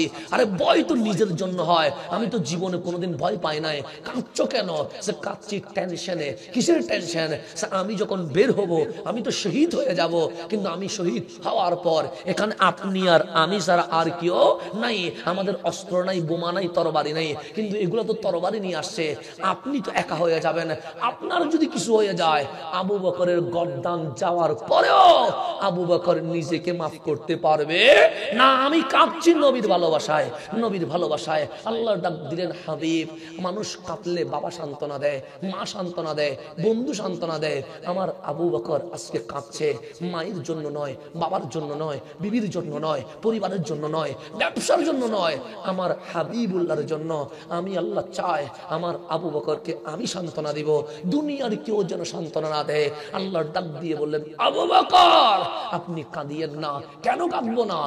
লা তাহজান ইন্নাল্লাহ মানা, মানা। আরে কে বলছে ওখানে নবী আর আবু বকর? আরে যেখানে নবী আর আবু বকর আছে সেখানে তো আমি আল্লাহ নিজেও আছি। সান্ত্বনা, সান্ত্বনা কিভাবে দিচ্ছে? ইন্নাল্লাহ মাআনা, মাআনা, আমি আছি, সেখানে আল্লাহ আছে। তোমার ঝামেলা কি আবু বকর? তুমি যেরকম রাসূলকে ভালোবাসো, আমি রব্বুল আলামিন তোমার কামলিওয়ালারে ভালোবাসি। আমার নবীর কিছু করলে তুমি কাঁদবা, আমি কি চেয়ে থাকবো? ইন্নাল্লাহ মাআনা, হাবিবের কিছু হবে না, কারণ আমি আছি তো, আমি আছি তো। আবু বকর সান্ত্বনা দিচ্ছেন আল্লাহ। এটার নাম হচ্ছে সিদ্দিকে আকবর। এরকম বলতে গেলে ফজর হয়ে যাবে। সিদ্দিক আকবরের শান কখনো শেষ হবে না। এটাকে প্রথম পর্ব রাখেন, এখানে যদি আরেকবার আসি তাহলে আমাকে আবার দিবেন সিদ্দিক আকবর, আমি বাই সিরিয়াল বলে যাব ইনশাআল্লাহ। এখন আসেন একটা মাসালা জিজ্ঞেস করেছে, সেটা বলে দিয়ে আমি শেষ করে দিচ্ছি। আমি বললাম কাউরে সিজদা দেওয়া যাবে না, এখন বললেন তাহলে কদম বুসি করা যাবে? হ্যাঁ, কদম বুসি করা যাবে। কদম বুসি এক জিনিস, সিজদা আরেক জিনিস, এটা মনে রাখবেন। সিজদা মানে কপাল দিয়ে ইবাদত করার নিয়তে পড়ে যাওয়া, এটা হচ্ছে সিজদা। আর কদম বুসি মানে কি করা? সালাম করা। আপনার মাকে কদম বুসি করতে হবে, আপনার বাবাকে কদম বুসি করতে হবে, আপনার শিক্ষককে কদম বুসি করতে হবে, আপনার মুরব্বীকে কদম বুসি করতে হবে। সেজন্য আপনি ইমাম বুখারীর একটা কিতাব আছে, কিতাবের নাম হচ্ছে আল আদাব, সেটা আদাবুল মুফরাদ, এটা খুললে পেয়ে যাবেন। সেখানে আছে একটা কদম বুসি এবং হাত বুসির চ্যাপ্টার আছে আলাদা। ইমাম বুখারী হাদিস দিয়ে প্রমাণ করছেন সাহাবায়ে কেরাম আমার নবীজির হাতও চুমু দিয়েছেন, পাও চুমু দিয়েছেন, চুমু দিয়েছেন, হাতও চুমু দিয়েছেন, পাও। ইমাম বুখারীর গ্রন্থের নাম বলছে আল আদাব আল মুফরাদ, এটা কিনে নিবেন। এখানে আরো অনেক কিছু শিকার আছে, শুধু একটা জিনিস অনেক বাংলা হয়ে গেছে, এখন এটা বাংলা হয়ে গেছে, আপনার কিনে নিবেন, অসুবিধা নেই। ইমাম বুখারী শরীফ ছাড়াও আরো অনেক কিতাব আছে, তার মধ্যে অন্যতম কিতাব হচ্ছে আল আদাব আল মুফরাদ। এখানে উনি অনেক হাদিস আনে প্রমাণ করছেন সাহাবায়ে কেরাম নবীজির হাতও চুমু দিয়েছেন, পাও চুমু দিয়েছেন। কদম বুসি, হাত বুসি, এগুলো শরীয়তে কি আছে? জায়েজ আছে। কিন্তু সিজদা, এটা মনে রাখবেন, সিজদা জায়েজ না। আল্লাহ যেন আমাদেরকে বুঝার তৌফিক দান করে। আমিন। ওয়া আখির দাওয়ানা আনিল হামদুলিল্লাহি রাব্বিল আলামিন।